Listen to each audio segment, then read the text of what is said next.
Здравствуйте всем, рад приветствовать. Начинаем очередной цикл лекций, на этот раз по младшим арканам. Да? Как я уже сказал чуть пораньше, рассматривать мы их будем такими лекциями по 4 штуки, так как у нас 4 стихии, ну и соответственно 4 туза, 4 двойки, 4 тройки и так далее, так далее, так далее до придворных карт. С придворными картами возникает больше всего вопросов, как и с тузами. Вот, насчет тузов я постараюсь сегодня прояснить ситуацию. Собственно, для тех, кто впервые смотрит, меня зовут Пан Роман. Это не то, чтобы такой псевдоним, просто я живу в Польше, меня тут так и называют местные жители, и я к этому привык, и нормально. То есть, мне так комфортно. Плюс, да, хороший получился псевдоним, да.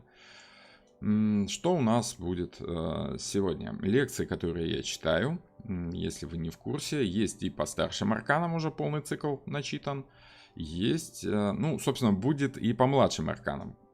Эти лекции открытые, я их выкладываю на YouTube, и они доступны абсолютно всем, без всякой оплаты, без всего вот этого.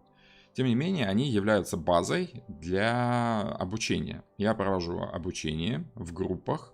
Группы небольшие, по 7 человек. Кому интересно, у меня есть видео на канале о том, как происходит обучение. Вот ссылочка где-то будет, я потом размещу после лекции, да. Вот, можно будет увидеть, что там за курс такой. И вот эти лекции, они открытые, являются базой для моих учеников теоретической. А вот на занятиях мы уже разбираем с ними практику, то есть как работать в раскладах, как эти карты отыгрываются в раскладах, в рабочих, в личных, в каких-то ситуативных, как, собственно, работать с картами Таро. Ну, то есть классическое обучение картам Таро, скажем так. Хорошо, ну что, потихонечку начнем, да, потихонечку начнем. Очень прошу вас проставить лайки, неважно, смотрите вы в прямом эфире либо в записи, ваш лайк и ваш комментарий в любом случае поможет моему каналу немножко подняться в раздаче YouTube и, соответственно, привлечет больше зрителей. Больше зрителей, чаще я буду выкладывать всякие интересные видео по картам Таро. Сами видите, в последнее время это не очень у меня получается делать часто, но раз уж я уже взялся за тузы, да, сложно было начать, но раз уж взялся, я думаю, что 2 раза в неделю придется мне теперь вам эти лекции начитывать. Будем начитывать. Так что присоединяйтесь, те, кто впервые случайно попал на канал, подписывайтесь, не стесняйтесь, рассказывайте знакомым. Всяческое распространение информации только приветствуется. Как вы видите, я сам придерживаюсь этого принципа и стараюсь делиться той информацией, которая у меня есть. Уже вопросы практики, это отдельно. Хорошо, ну что, потихонечку давайте будем начинать. Для начала было бы неплохо разобраться с различием старших и младших арканов. Если мы возьмем саму систему Таро, кстати говоря, я стараюсь обучать людей по системе Таро, да, то есть, да и работаю-то я, в принципе, по системе, где взаимодействие карт чувствуется весомо и должно учитываться. Как происходит взаимодействие карт, если мы берем старшие арканы, у нас 22 старших аркана распределены по колесу зодиака. Это не новая идея, она давно упоминалась и в прошлом веке, и в позапрошлом. Люди по-разному распределяли астрологические соответствия по старшим арканам, пытались распределить по младшим арканам. Там есть и, скажем так, и астрология в картах Таро, и каббала, и нумерология, и чего там только нет. Да, алхимия. Ну, алхимия там явно чувствуется в плане разделения по стихиям. В астрологии это то же самое присутствует, поэтому, в принципе, вот это разделение по стихиям, которое отчетливо видно в младших арканах, так 4 масти в картах Таро, это и есть 4 стихии, позволяет привязывать как к алхимии, так и к астрологии. Но я не заморачиваюсь с привязкой младших арканов по колесу зодиака. Вот старшие ложатся туда интересно. Точно такую же схему дает уже часто и долго упоминаемый мной Юрий Хан. Советую у него посмотреть лекции по астрологии. Очень уважаемый мной астролог. Вот, точно такая же схема. Для тех, кто понимает и знает карты Таро и астрологию, для них очевидно, что распределить старшие арканы по зодиаку каким-то другим образом было бы, ну, скажем так, нелепо и неудобно. А вот эта система укладывается в астрологическое колесо. Ну, не сказать, что идеально. Временами приходится натягивать сову на глобус, но тем не менее это очень рабочая схема. Поэтому я бы советовал вам изучить ее. А с младшими арканами система чуть-чуть другая.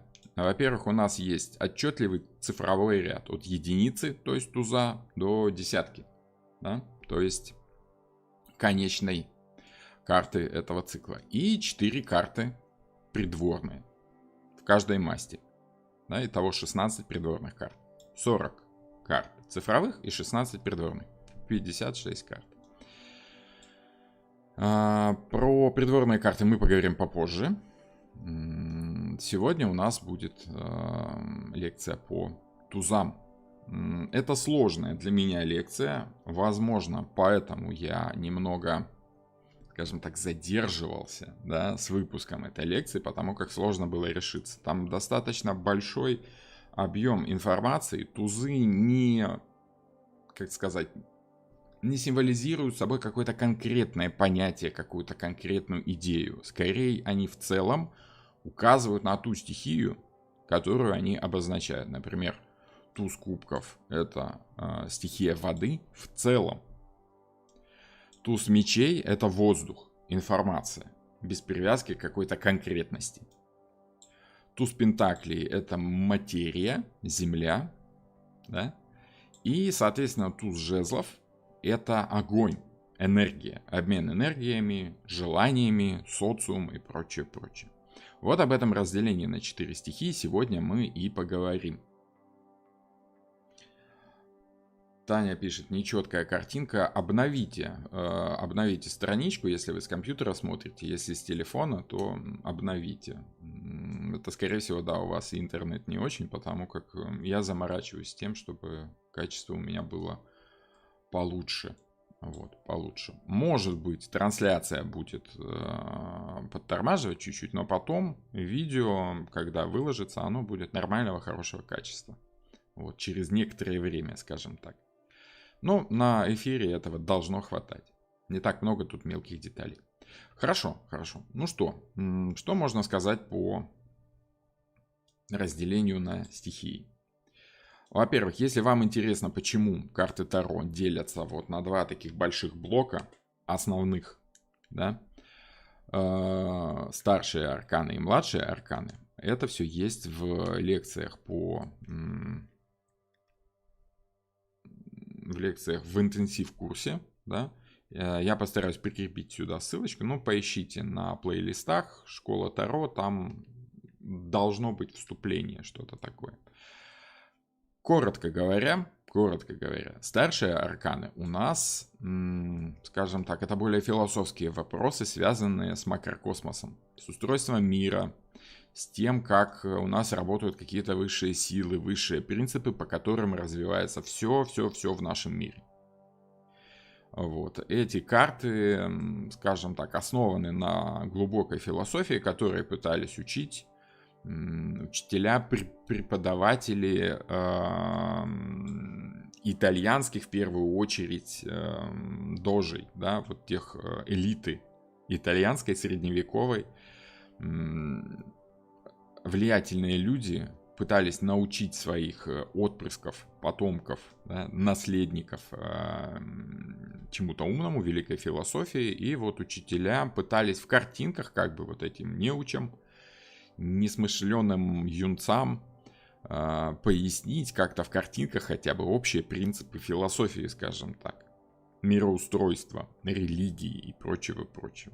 Потихонечку вот эти картинки вошли в карты Таро, так как в игре либо в визуале очень удобно объяснять такие вот глобальные принципы. Тем более карты Таро — это там используется принцип чувствования, а не столько понимания. Понимать символику вы должны, но картами Таро в первую очередь работают эмоционально, их чувствуют. Поэтому картинки, визуал, как и музыка, кстати, вот они оказывают особенное влияние на сознание человека, помогают прочувствовать эту идею, а не только понять головой. Вот. А вот с младшими арканами все попроще. Младшие арканы — это устройство микрокосмоса, да, человеческого, скажем так, социума. Если мы возьмем историю, вот, то общество средневековое делилось на 4 таких основных сословия, скажем так. Где-то это делалось официально, а где-то это делалось неофициально, просто разделялось каким-то естественным образом общество на такие вот прослойки, сословия.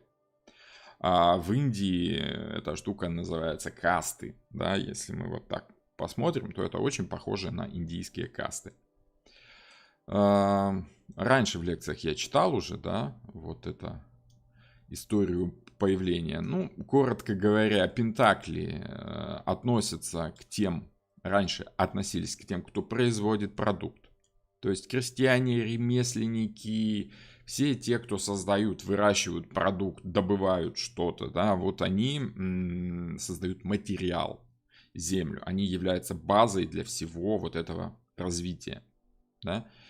И крестьяне в средневековье считались такими вот приближенными к земле. Что особенно интересно, были свободные крестьяне, да, и были, в средневековье тоже было определенное рабство, это вот та самая система принадлежности по итогу к королю, да, вот по цепочке, кто кому что должен. Но если мы берем стихию земли, это создание материала, продукта определенного. Когда создание этого определенного продукта выросло до высокого уровня, появились излишки этого самого продукта, и люди начали как-то торговать этими излишками, потому как это удобно, выгодно. Но я думаю, что историю вы все знаете. Потихонечку появились торговцы, которые перевозили вот эти продукты, товары, покупали у производителей дешево, продавали потребителям дорого. Они постоянно перемещались из пункта А в пункт Б, собирали товар по производителям, свозили на какие-то, сейчас можно сказать, розничные, вернее, оптовые склады, да, потом уже распределяли с этих оптовых складов, да, зерно из амбаров, развозили, собственно, по точкам продажи, по розничным точкам, по магазинам, сказали бы сейчас. И вот это вот ощущение, где есть больше, где есть меньше, откуда нужно взять, куда нужно передать, доставить, как бы сработать на разнице желаний. Здесь мы хотим продать, а здесь мы хотим купить. И не забыть свое желание на этом навариться немного, да, свой профит. Любой торговец чувствует, а что он за это возьмет, за услугу по, собственно, переносу, передаче. Вот, скажем так, появилась каста торговцев. Условная каста, условное сословие. И вот это сословие потихонечку сформировалось в сословие горожан, свободных людей. Почему свободных людей? Потому что крестьяне привязаны к земле, к землевладельцу, к феодалу. Феодальная система — это система феодальной подчиненности, вассалитета и сюзерена. Вот. И крестьяне были привязаны к какой-то земле. В России это называлось крепостным правом. А вот горожане были более свободными, потому как они и сформировались вот из тех купцов, торговцев, которые ездили по разным городам, и у них, грубо говоря, был, конечно, свой дом, где-то база была. Но основная часть их жизни проходила в движении, в работе. Это огонь, жезлы, перемещение энергии из одного состояния в другое. Обработка желаний и понимание того, где взять энергию, вот из этого самого желания. Потихонечку вот те стихийные ярмарки стали постоянными, стали застраиваться какими-то помещениями, складами под то самое зерно, которое было самым распространенным товаром поначалу. Да? Ну и потихонечку образовались города. И вот из этих городов и вышло сословие свободных людей, свободных горожан. В Средневековье было такое понятие «магдебургское право». Это когда город сам управлял собой. Он не принадлежал какому-то королю, какому-то графу, да. Это свободные люди собрались вместе, живут в одном месте, решают сами, что и как им тут жить, вот на этой земле, в этом городе. Вот этот огонь. Огонь потихонечку приобрел, вернее, политика, она состоит целиком из работы с желаниями других людей, свободных людей.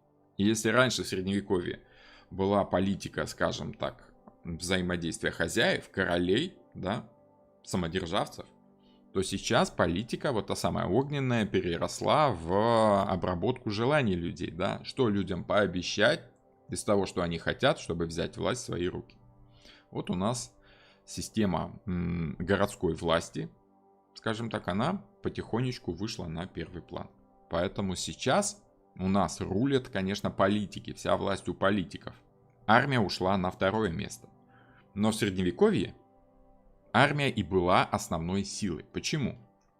Потому что когда торговцы начали ездить между вот этими точками сбора товара и продажи, появились лихие люди, которые поняли, что а что это мы будем работать, да, сеять, пахать, либо тут торговать, ездить, собирать, распределять, если мы можем забрать силой то, что другие люди выращивают. И, соответственно, появились люди, которые им противодействовали. Охранники, да, вот наемники, которых нанимали для того, чтобы охранять караван при переходе из пункта А в пункт Б. И вот эти дворяне, будущее, это целиком и полностью воинская каста.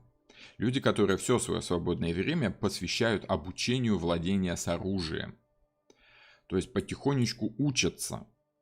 Почему? Потому что какое-то оружие крестьянина, да, допустим, вот та самая знаменитая, как это, коса, да, выпрямленная коса, либо топор, это оружие земледельца, либо крестьянина, либо охотника. Почему? Потому как ему не нужно обучаться. Ты и так каждый день им работаешь, этим инструментом, ты и так знаешь, как им махать, в случае чего отбиваться от волков, отбиваться от лихих людей. Вот. А вот воины начали обращаться с длинными ножами, с мечами. И вот чтобы обращаться правильно с мечами, чтобы не обрубить себе уши в процессе махания этим самым мечом, нужно учиться. Поэтому будущие дворяне, воины, только и делали, что учились. И вот тот самый князь с дружиной, которые вроде бы бездельничают, не сеют, не пашут, но на самом деле охраняет вот тех, кто сеют и пашет, от лихих людей. Да? В 90-х годах это называлось крышевать. Поэтому князь с дружиной это вот тот, кто берет верх, власть, прикрывает от каких-то проблем. И вот они учились чему-то. А воинское умение сообразить, как вести бой, тактика, стратегия, та самая Афина, богиня мудрой битвы, да, она и заставляла дворян становиться образованными людьми. Потому как каждый воин должен понимать, что он делает, с какой стороны хвататься за меч, потихонечку подкапливал, подтаскивал к себе знания. Тактика, стратегия, а как раньше воевали, оказывается, раньше-то вон, как Александр Македонский воевал, интересно, да, а вот раньше же как, вот, а что там еще интересного у Александра Македонского?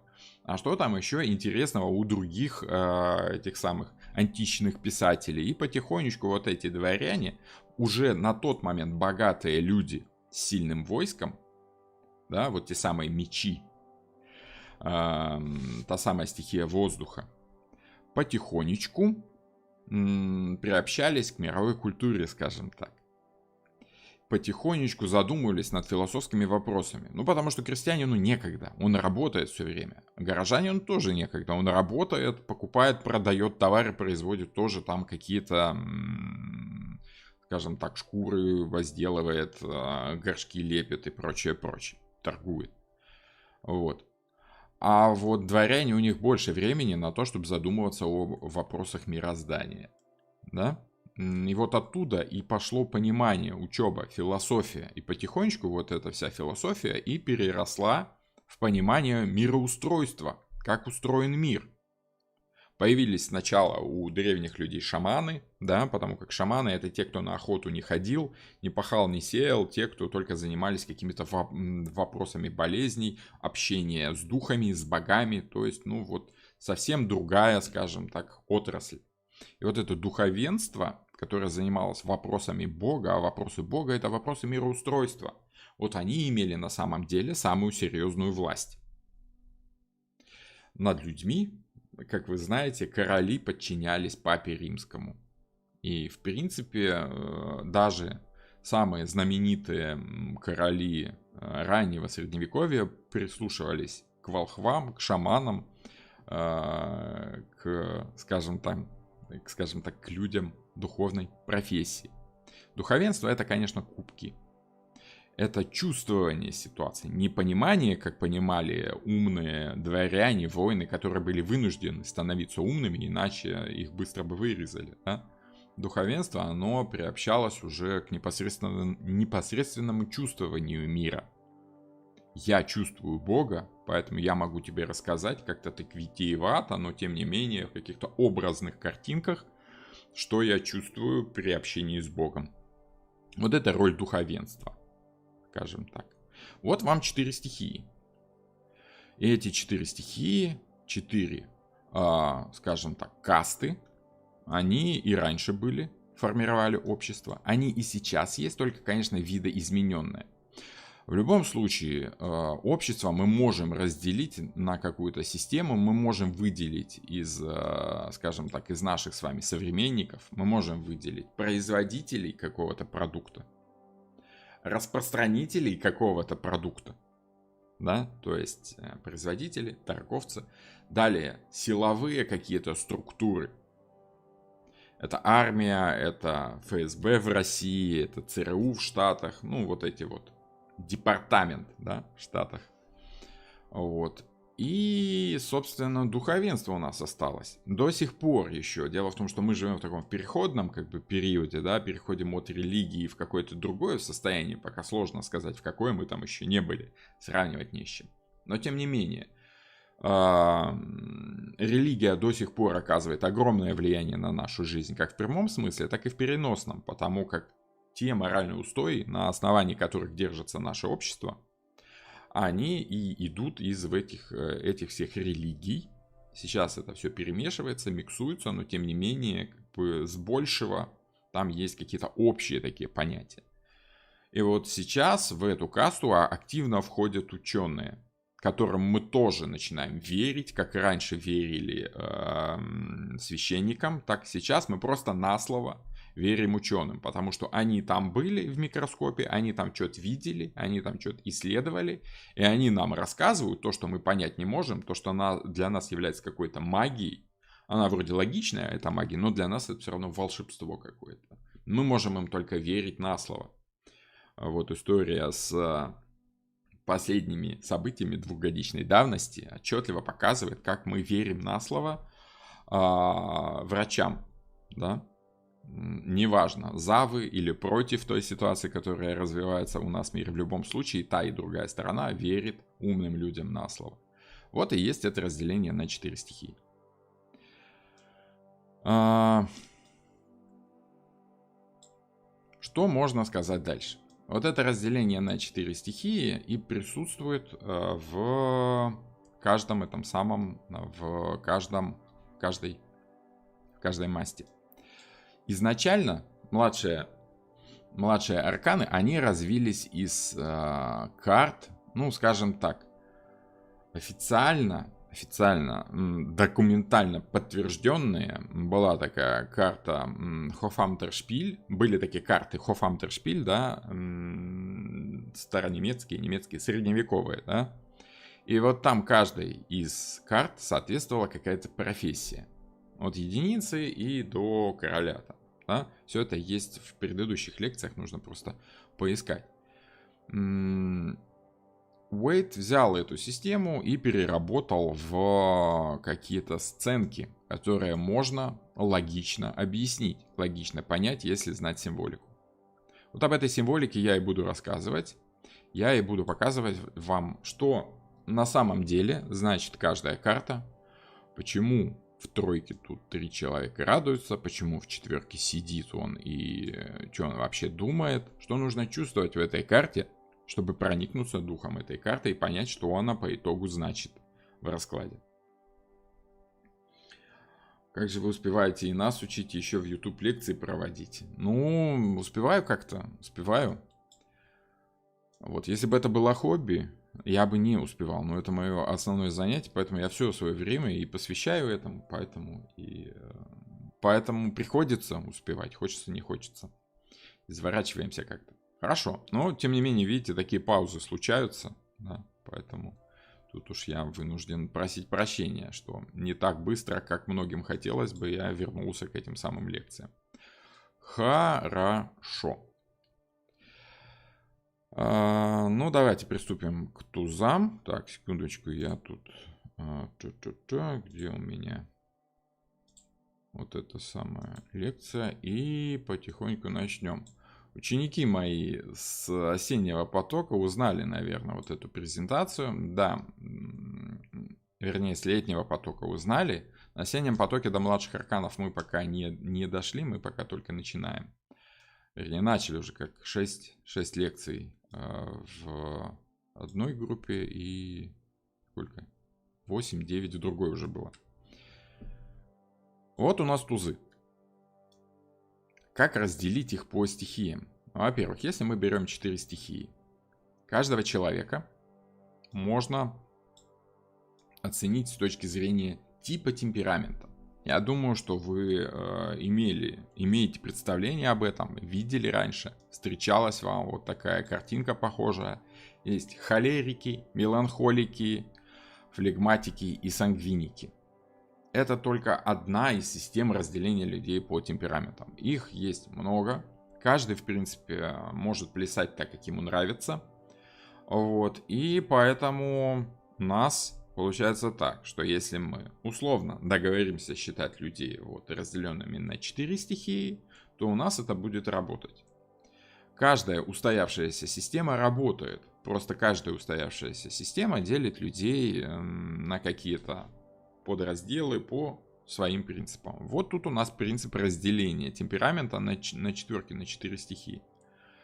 Надо сказать, что вот тот пример, который я взял из интернета, такой вот первый попавшийся, да, просто потому как я не буду глубоко вдаваться. Кто-то меланхолик, какие же есть там холерики. Надо сказать, что тут кто-то несколько предвзято отнесся к воде, да, потому как грустный, боязливый, угрюмый, тревожный, неподатливый. Такое немножечко поверхностное видение стихии воды. Вот. Как и огня тоже. Истеричный, хамоватый, агрессивный, беспокойный, возбудимый. Оно все есть. Оно все есть такое. Но если вы немножко понизите градус, да, вот этих характеристик, то вы поймете, что в самом деле люди стихии воды, как и стихия воды, в принципе, они такие где-то в себе, часто тревожатся, потому что думают о будущем, чувствуют будущее. Они могут быть, ну не то что неподатливыми, они могут быть чрезмерно пластичными.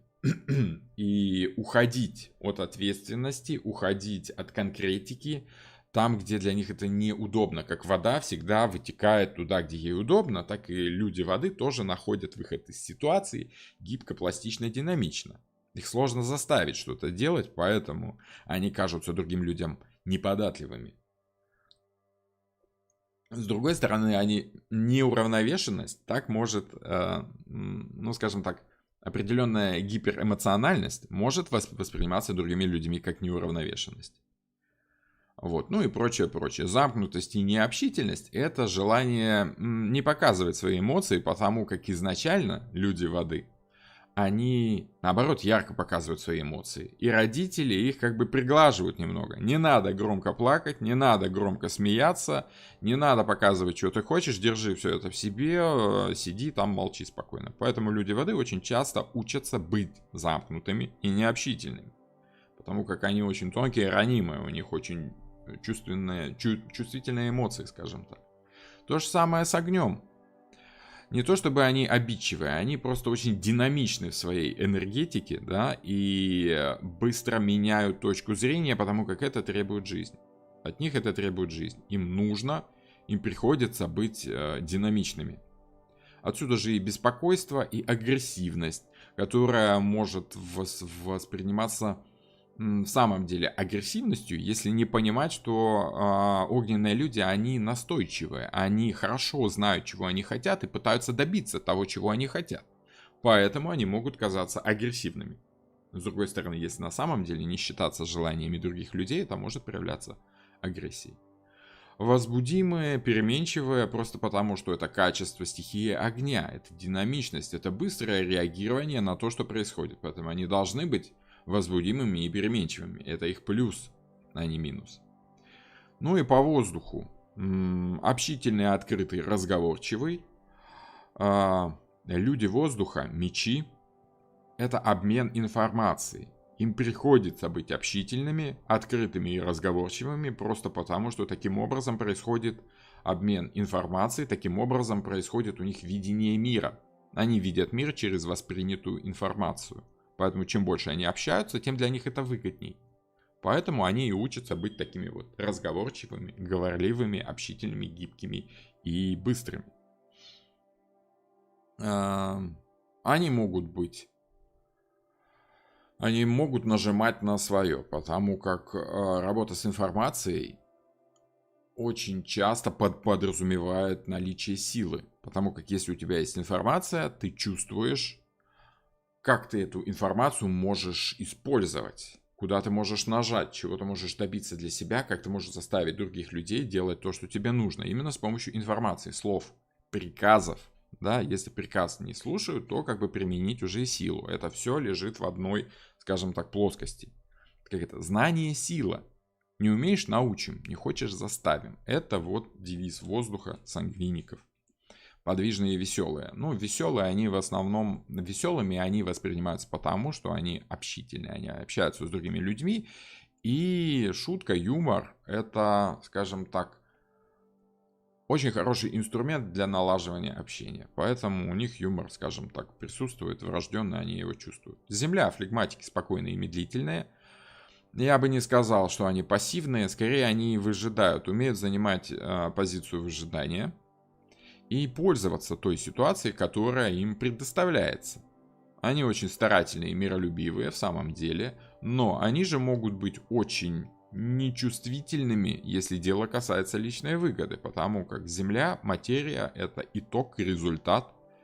Ради результата стоит как бы и немножко покривить душой, ради результата стоит немножко и, как сказать, отказаться от эмоций. Вот. Это, само собой, я преувеличиваю чуть-чуть, но тем не менее, вот люди Земли, они лучше всех чувствуют деньги и порой ради денег готовы на все.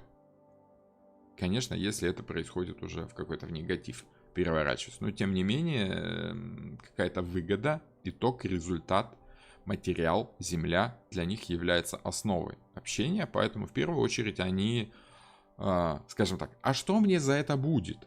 Вот это девиз флегматиков. Да? Если что-то мне за это будет, тогда я буду делать. Да? Поэтому они сдержанные, не бросаются в каждую аферу. Они надежные, потому как стихия Земли – это солидность, это пребывание на одном месте. Крестьяне не бегали из угла в угол страны, как торговцы сидели на своей земле, возделывали свою землю, занимались своим делом. Где родился, там и пригодился. Поэтому они по ощущениям надежные, уравновешенные, спокойные, какие-то вдумчивые. Им не надо спешить. Как это пшеница медленно растет. Нужно просто делать свое дело вовремя, тогда, когда нужно. Торопиться не надо, иначе сделаешь плохо, и результат будет не совсем удачный. Вот вам разделение на 4 типа темперамента. Если какая-то карта будет выпадать в раскладе какой-то стихии, да, допустим, огонь, вы уже будете чувствовать, ага, холерики, они как бы чувствуют, чего они хотят, они знают, как добиться, они подвижные, гибкие, динамичные. Соответственно, все карты огненные, жезлов, будут обретать вот это самое ощущение. Это разделение на 4 стихии мы с вами видим и в религии, да, 4 автора Библии у нас, 4 стихии в астрологии, 4 стихии в алхимии, да. Тот самый тетраморф, который-то и состоит из, ну, скажем так, это символ 4 евангелистов, но одновременно это же и символ 4 стихий. Потому как мы с вами тут узнаем стихии лев, телец, птичка это у нас этот самый скорпион, потому как одним из символов скорпиона были еще и орлы, либо грифы. Вот, я попозже расскажу, почему именно так, но это символика скорпиона. И символика, связанная с человеком, ангелом, да, это символика Водолея. Поэтому у нас тут мало того, что 4 евангелиста, 4 Евангелия, да, то есть у нас религия делится на 4 такие, как бы, пласта, понятные каждому из типов темперамента, понимаете? Вот. Ну и, соответственно, с стихиями в астрологии та же самая история. В современной культуре у нас тоже присутствует чуть ли не классическое деление на 4 типа. Да, пожалуйста, вам такие веселые картинки, такие более современные произведения. Опять же, каждый из представленных характеров, он имеет определенное стихийное соответствие. И если мы вспомним вот эту сказку, да, это, как это, волшебник страны Оз, да, то, соответственно, мы поймем, что это разделение на 4 типа темперамента, на 4 стихии. В современных мультиках, мультфильмах в русскоязычном секторе культуры тоже присутствует классическое разделение вот на эти 4 стихии. Да? Тут у нас добавлен еще Буратино как образ сознания, ну, деревянный человечек, тело, то, что объединяет в себе все эти 4 стихии, и есть вот тот самый Буратино. Эти 4 стихии воздействуют на него, но он является главным действующим лицом. Сам человек является сочетанием в себе всех этих 4 типов темперамента в определенной пропорции, скажем так. Каждый человек, он не только водный, но еще и немного огненный, земной, воздушный. Какая-то стихия, конечно, в нем превалирует. Вот.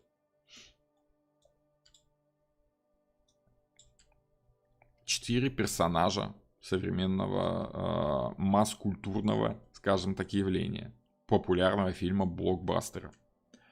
То же самое мы берем, если возьмем какие-то художественные произведения, да, 4 факультета школы Хогвартс, да, с Гарри Поттером.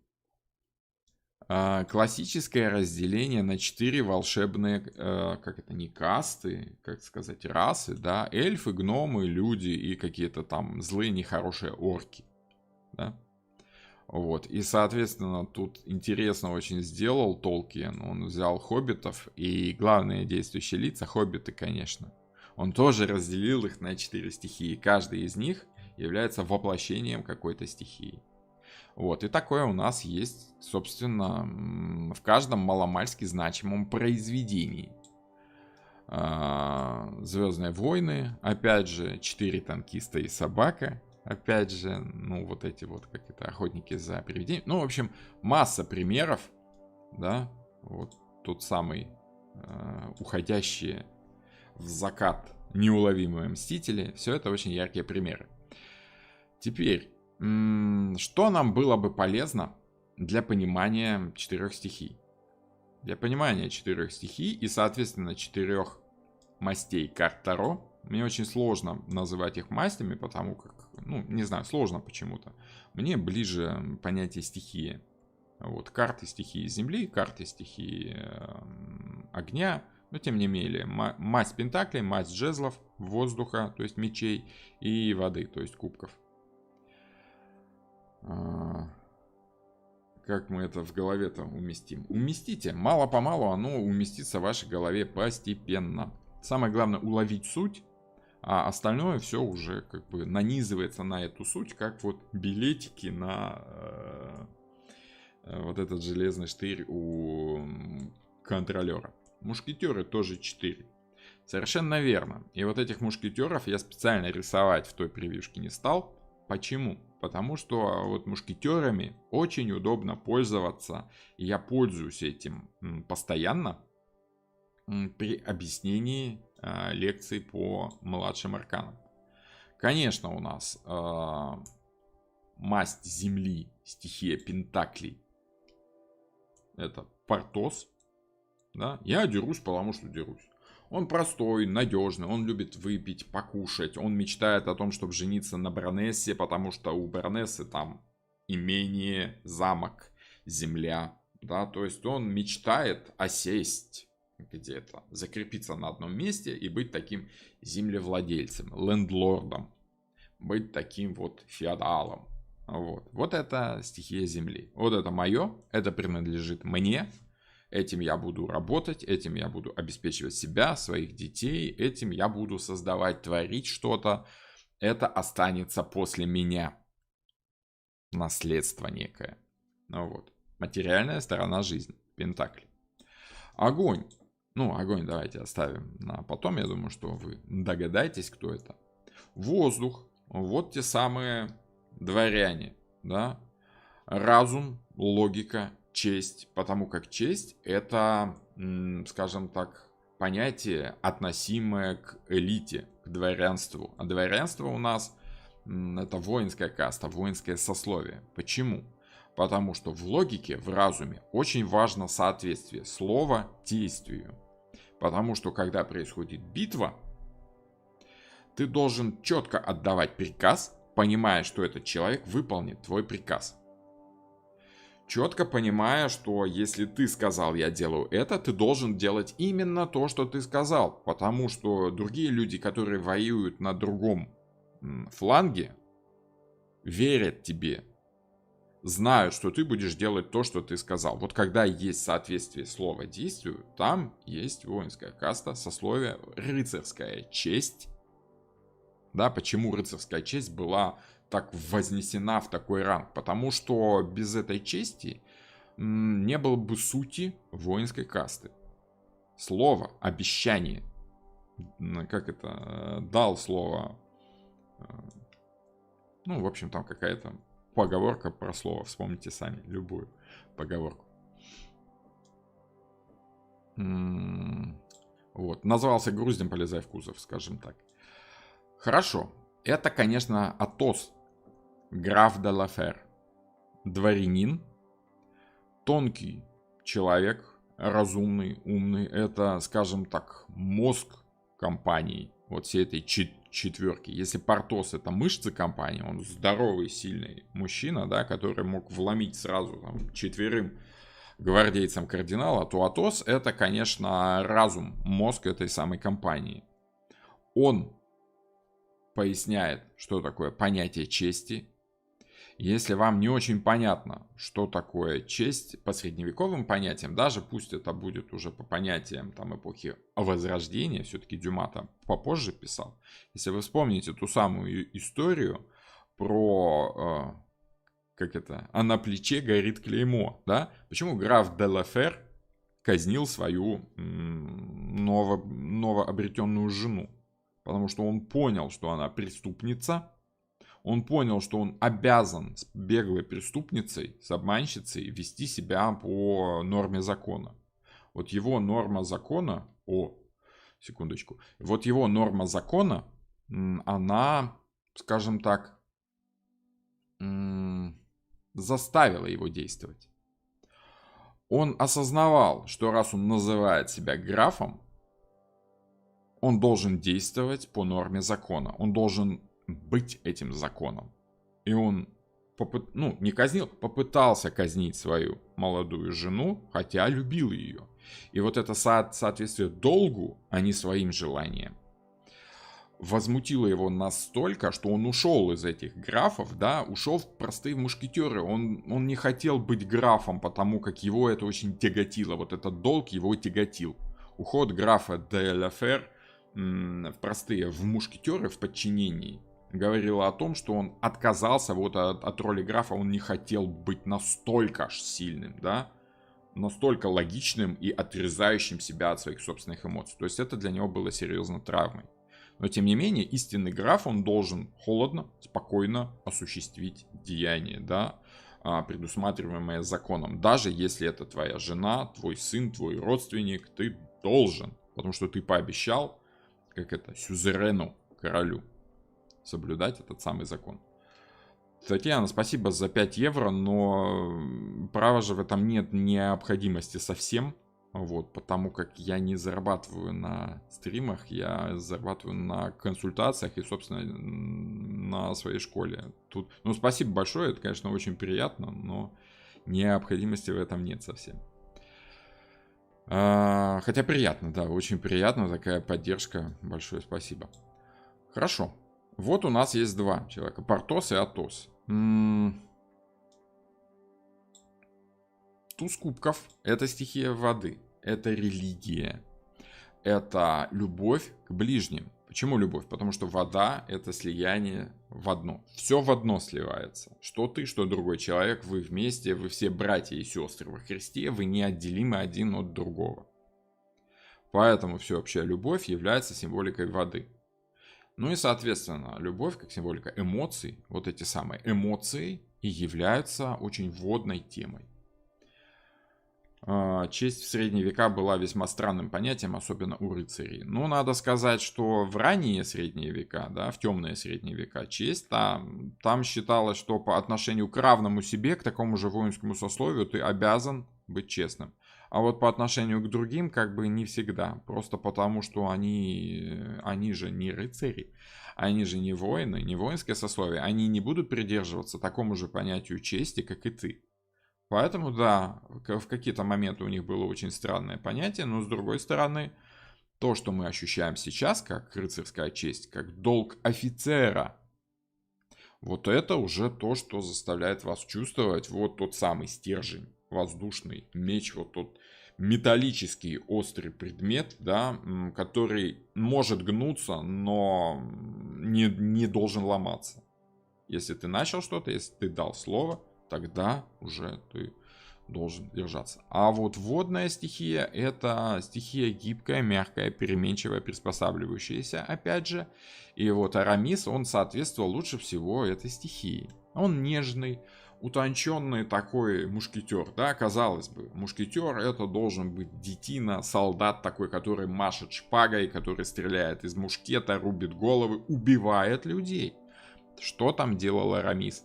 Непонятно, да, как бы для нас, но тем не менее, в последующих книгах, там 20 лет спустя, 10 лет спустя, мы увидели, как он превратился в аббата Д'Эрбле. И у него была мечта как раз уйти, стать аббатом, принять сан, ну вот это все.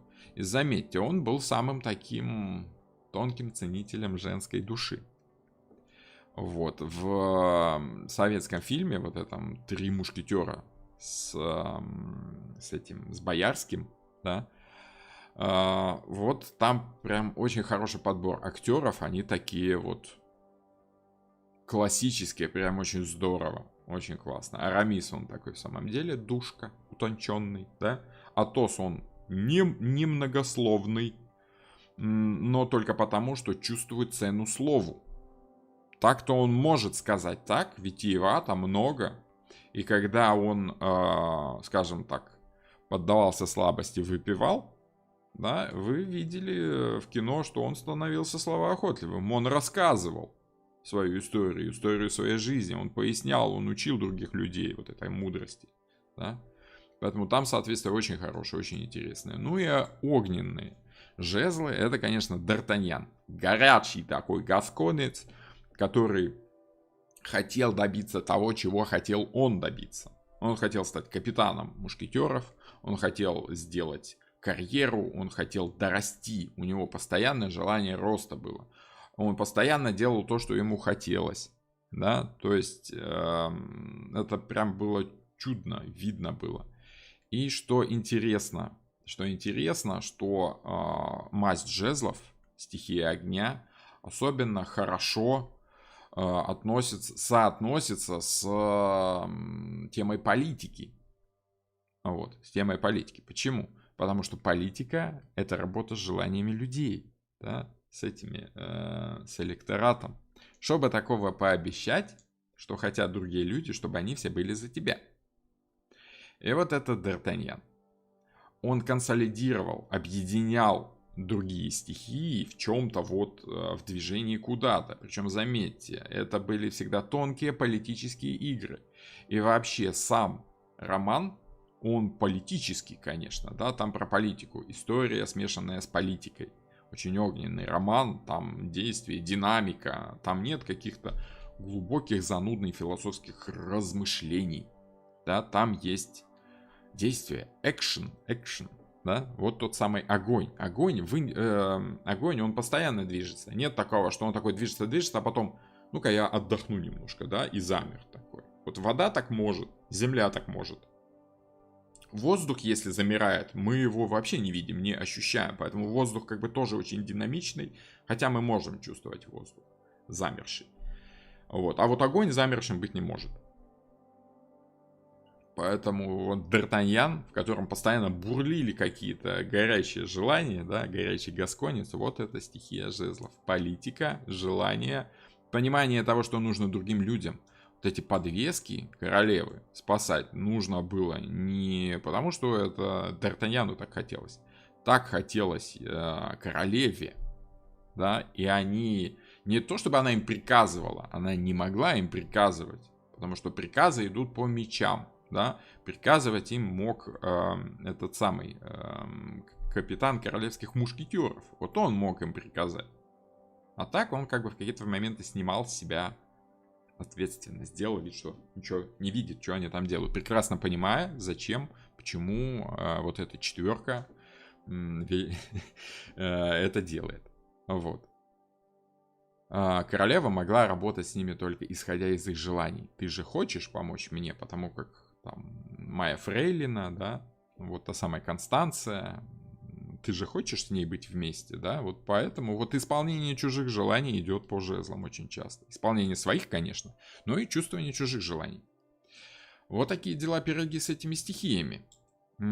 Теперь давайте чуть поглубже. Так, я сделаю маленькую паузу. Глотну чаю. Чтобы можно было продолжать. Кубки — это чувство прекрасного. Кубки — это и чувство прекрасного в том числе. Но кубки — это не чувство. Чувство, ощущение, да, это в пентаклях. Когда мы чувствуем прекрасное, когда видим, ощущаем, обоняем, слышим прекрасное, да. Кубки — это то, что возникает внутри нас при созерцании этого прекрасного. Те эмоции, которые нам несет музыка. Музыка — это сочетание звуков. Это, скажем так, земля. Это материя. Почему? Потому что музыка — это движение молекул воздуха. Грубо говоря, любая молекула — это стихия Земли. Это твердая материя. И вот когда на нас эта материя, материальный мир воздействует на нас своим звуком, либо своим изображением, светом, да, на нас светит, показывая, что есть что материальное, мы видим этот материальный мир. Он может быть прекрасен. Люди стихии Земли прекрасно могут творить что-то великолепное, красивое, а вот люди стихии воды, кубки, они великолепно работают с эмоциями. Они чувствуют эту эмоцию и могут другому человеку эмоцию передать в чем-то. И настоящий художник — это не тот, который по земле может просто что-то сделать, вылепить какую-то скульптуру.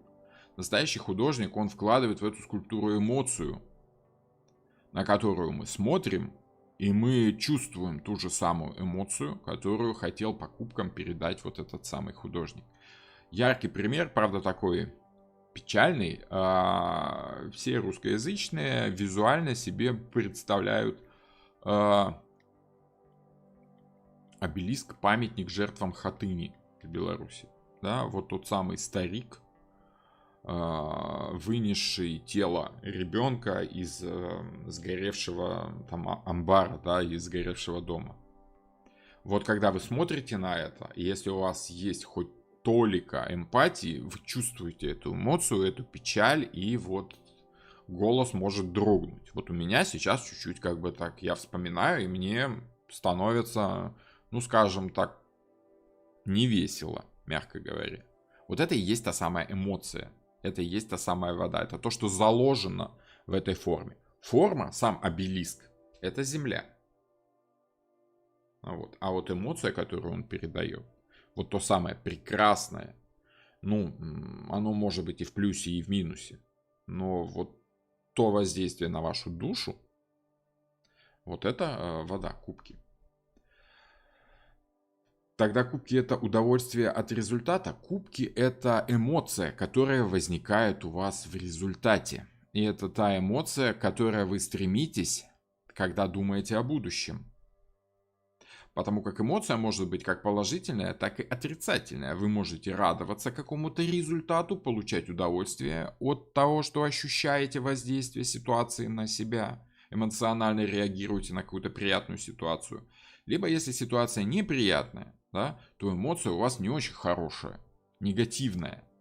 Вот, допустим, грустно вам, да, это тоже эмоция, это тоже ощущение, которое возникает в результате воздействия на вас там чего-то, какой-то ситуации. Вот, как-то так. Давайте начнем с чего? Начнем. То есть кубки это больше про эмоции, но не про чувства.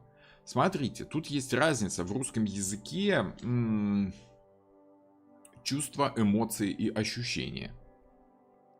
Можете ли вы четко разделить, что такое чувство, что такое эмоция, что такое ощущение? Что такое эмоция? Вообще никто сказать не может, потому что эмоции только чувствуются. Когда мы начинаем объяснять свою эмоцию словами другому человеку, там, в письменном виде, в визуальном виде, как-то, в словесном виде, да, мы включаем логику, включаем воздушную стихию, и мы уже говорим про чувства, что мы что-то чувствуем в этой ситуации. А вот пентакли это ощущение. Физические ощущения. Это ощущение тепла, холода, красного цвета, громкого звука, неприятного запаха, какого-то тактильного ощущения, да. То есть вот есть 5, как их называют, чувств, да.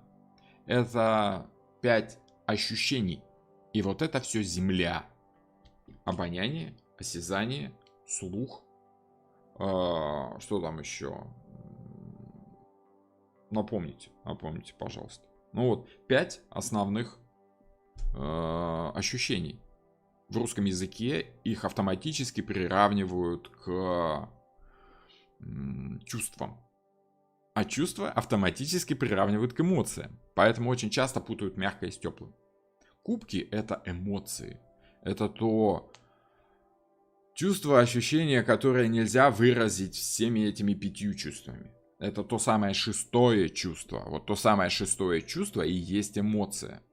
Оно же заставляет вас что-то себя чувствовать. Вот. Как-то так.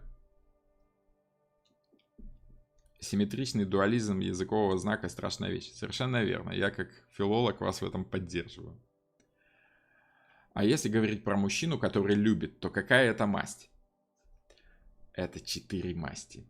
У учеников, у моих, у учениц обычно становится грустное выражение лица, когда они понимают, что просто пояснить, что такое любовь, нельзя. Можно показать 4 вида, 4 типа любви. И это, конечно, усложняет всю работу по объяснению расклада клиенту. Почему? Потому что любовь это сочетание этих 4 стихий. Но всегда какая-то стихия превалирует. Как и в каждом человеке. Каждый человек это сочетание 4 стихий, но какая-то стихия в человеке превалирует. То же самое и в любви. Любить можно по пентаклям, потому что человек чувствует себя безопасно, защищенно, комфортно рядом с другим человеком. Это на физическом уровне идет ощущение принадлежности. Это мой, вот потому что мне с ним хорошо. Это мой мужчина, я его люблю, за ним как за каменной стеной. Обнять, прижаться, и вот это выражение любви у людей стихии земли. Стихия огня, следующие жезлы, это у нас огонь, это желание. Желание — это потребность действовать, да, что-то делать. И вот это то, что называется страсть в отношениях. Да, вот Д'Артаньян был страстным мужчиной. Портос, он любил вот эту баронессу просто потому, что она давала ему чувство защищенности, потому что там замок, там как бы феод, да, землевладение, она сама симпатичная, она как бы, ну, с ней интересен секс, и вот это вот все, и это в самом деле давало ему чувство влюбленности в эту баронессу. Многие девочки молодые по пентаклям влюбляются в людей в возрасте, потому что у них толстый кошелек, абсолютно искренне, потому что они любят их за их умение делать деньги, за их богатство. Это тоже, как это, чувство. Вот. Ты у меня самый богатый, ты молодец, ты так здорово деньги зарабатываешь, ты мне даришь подарки, я тебя люблю за то, что ты щедрый. Вот. А щедрый — это тот, кто умеет накопить и умеет делиться еще. Вот. За щедрость тоже можно любить. Это пентакли. Огонь — это страсть. Это когда ты просто чувствуешь, что вот человек, он такой, он одних с тобой желаний, одни взгляды политические, одни взгляды на жизнь, одни взгляды на людей. Вы вместе, вдвоем против всех этих людей можете составить такую единую ячейку общества, объединить две свои страсти и раздуть этот огонь, чтобы он был ярким и дарил радость и тепло всем другим людям. Это опять же стихия страсти, огня, это влюбленность в то желание, которое дает тебе другой человек, пробуждает тебя к действиям. Д'Артаньян был очень деятельным человеком, энергичным, ему некуда было девать свою энергию, а тут такая Констанция Бонасье, да? Эй, слушай, парнишка, у меня есть для тебя задание, нужно спасти королеву. О, есть куда направить свою энергию, я тебя обожаю. Ты моя муза, ты меня направляешь всю мою энергию в нужное русло. Вот это любовь по жезлам. Воздух. Сложная штука, там важно общение. Там понимание силы человека, понимание знания. Когда вы влюбляетесь в какого-то мужчину, который в очках умно говорит, да, и он создает ощущение умного, сильного, уверенного в себе человека, честного человека. А честный человек — это тот, который знает, как выбрать слово, которое отображает его будущее действие. Это интеллектуал. Это вот из разряда «а поговорить». Вот по мечам любовь происходит, когда «а поговорить». Да? Когда можно с мужчиной обсудить все. И мужчина тебя поймет логично и подскажет, как действовать, и возьмет руководство над тобой, либо ты возьмешь руководство над ним. Сейчас такие времена, что тут особо не важно, кто сверху, грубо говоря. Вот. Поэтому по мечам это умение управлять ситуацией. И многих людей любят именно вот за их стальной характер. Неважно, мужчина, женщина. Как бы, многих женщин любят за ум. Смотришь, думаешь, елки-палки. Что такое? Как она, ну, внешне, ну, симпатичная вроде, ну, такая. Но вот есть в ней какая-то сила, обаяние, умеет так говорить, что ты в нее влюбляешься, потому что она великолепна в этом своем умении воздействовать на тебя своим словом. Яркий пример, пожалуйста, вот можете загуглить. Екатерина Шульман. Политолог,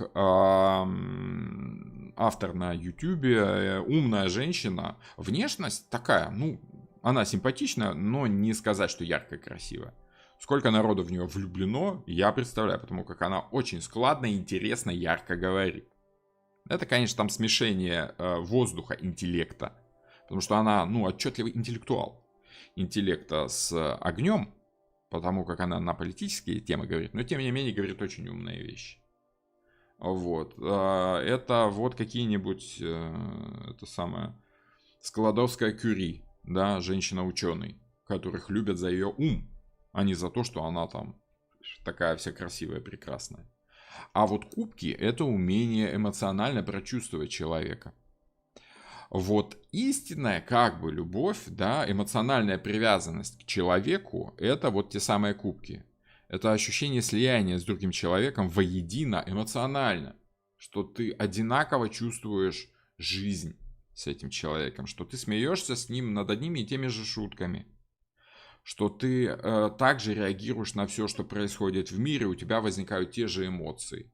Что ты плачешь в том же месте при просмотре Титаника, что и твой мужчина, и ты понимаешь, что у вас есть это соответствие, гармония, вот это вот, волны складываются и возникает увеличение эмоциональности от общения с человеком, который отвечает тебе той же самой эмоции. Вот когда вы улыбнулись приятному мужчине, а он улыбнулся вам в ответ, и у вас вот разливается внутри это теплое чувство эмоций, да, вот этой вот надежда на будущее, вот это и есть кубки, это и есть любовь. Вот вам кратенько 4 типа, 4 вида любви.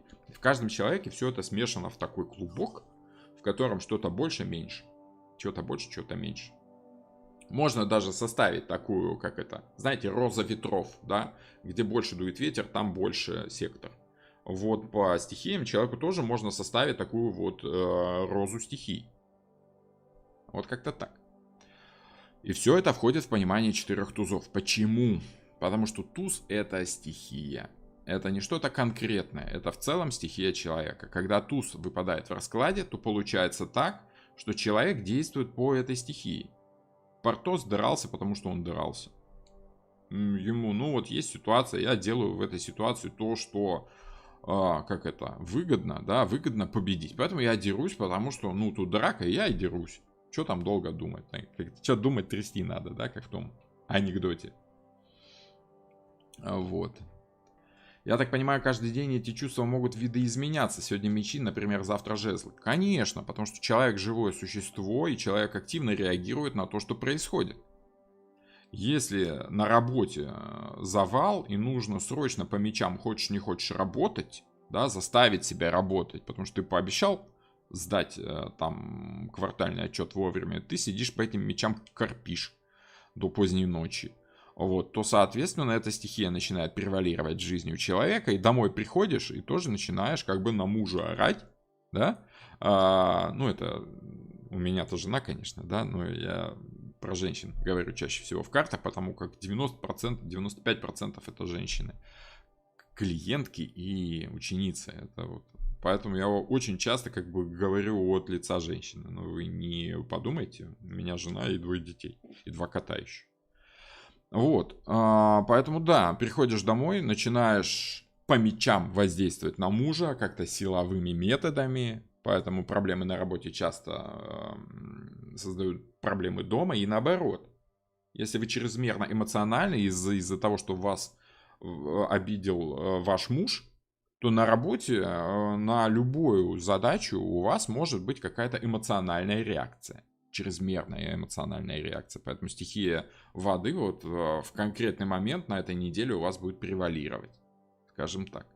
Астрологи на этом строят свою работу. Они показывают людям, какая планета какой стихии, в каком доме будет там ближайшую неделю, допустим, если расклад, не расклад, если карта на неделю, прогноз на неделю, да.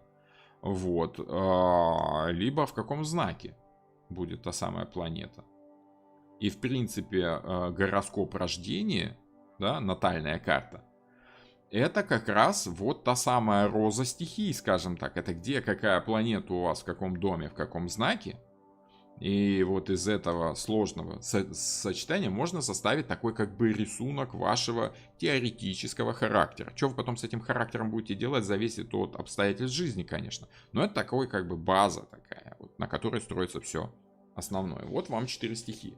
Тузы это стихии. Если выпадает туз в раскладе, то получается так, что у вас будет превалировать такая-то стихия.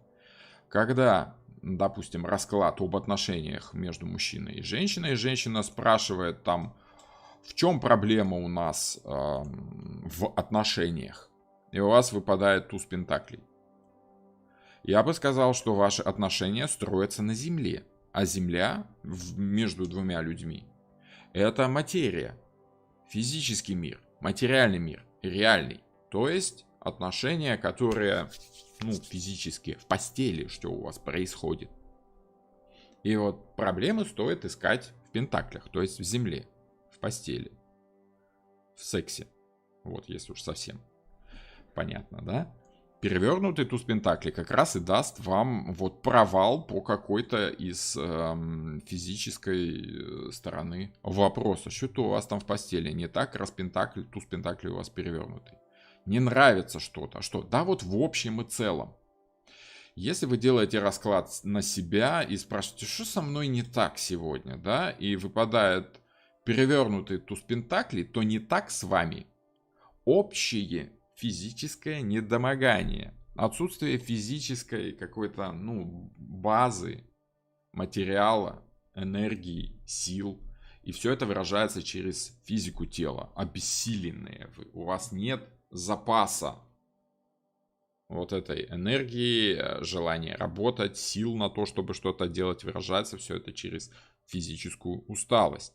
Физическое недомогание в общем и целом, когда вы чувствуете, что не то, чтобы там насморк или ухо болит, а вот в целом как-то вяло чувствуешь себя, обессиленно, так как будто не ел 3 дня и у тебя просто, отсутствует физика в теле. Да, вот это туз пентаклей, перевернутый, допустим. Прямой туз пентаклей говорит наоборот о чем? О том, что у вас вот физический вопрос превалирует. На что обратить внимание при развитии своей личности, допустим, вопрос у вас, да? Пентакль. За телом следи. За формой своей. Не столько за сознанием, разумом, энергиями, движениями. Сколько физика тела. Иди физкультурой займись, во-первых. В здоровом теле здоровый дух. Вот. Вот это да. Это понимание того, что реальный материальный мир очень важен. Знакомое ощущение.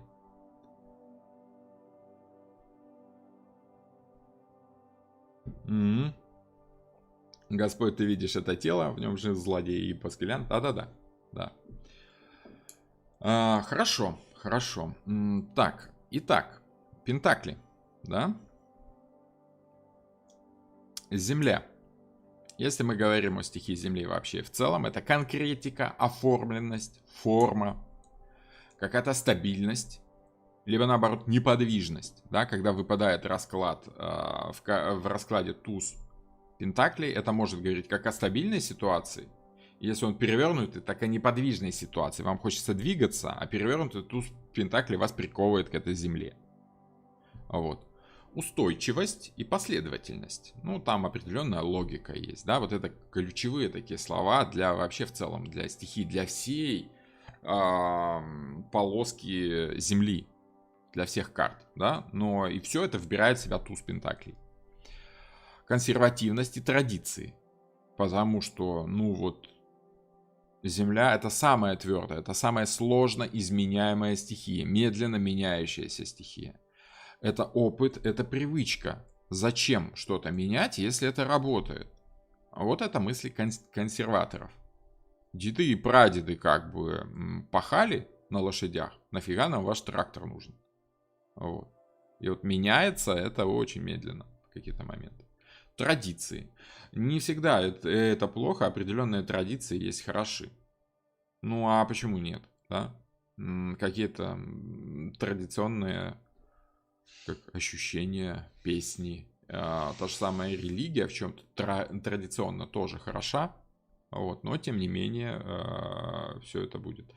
Пентакли это упертость, как я вижу. Да, упертость это и есть.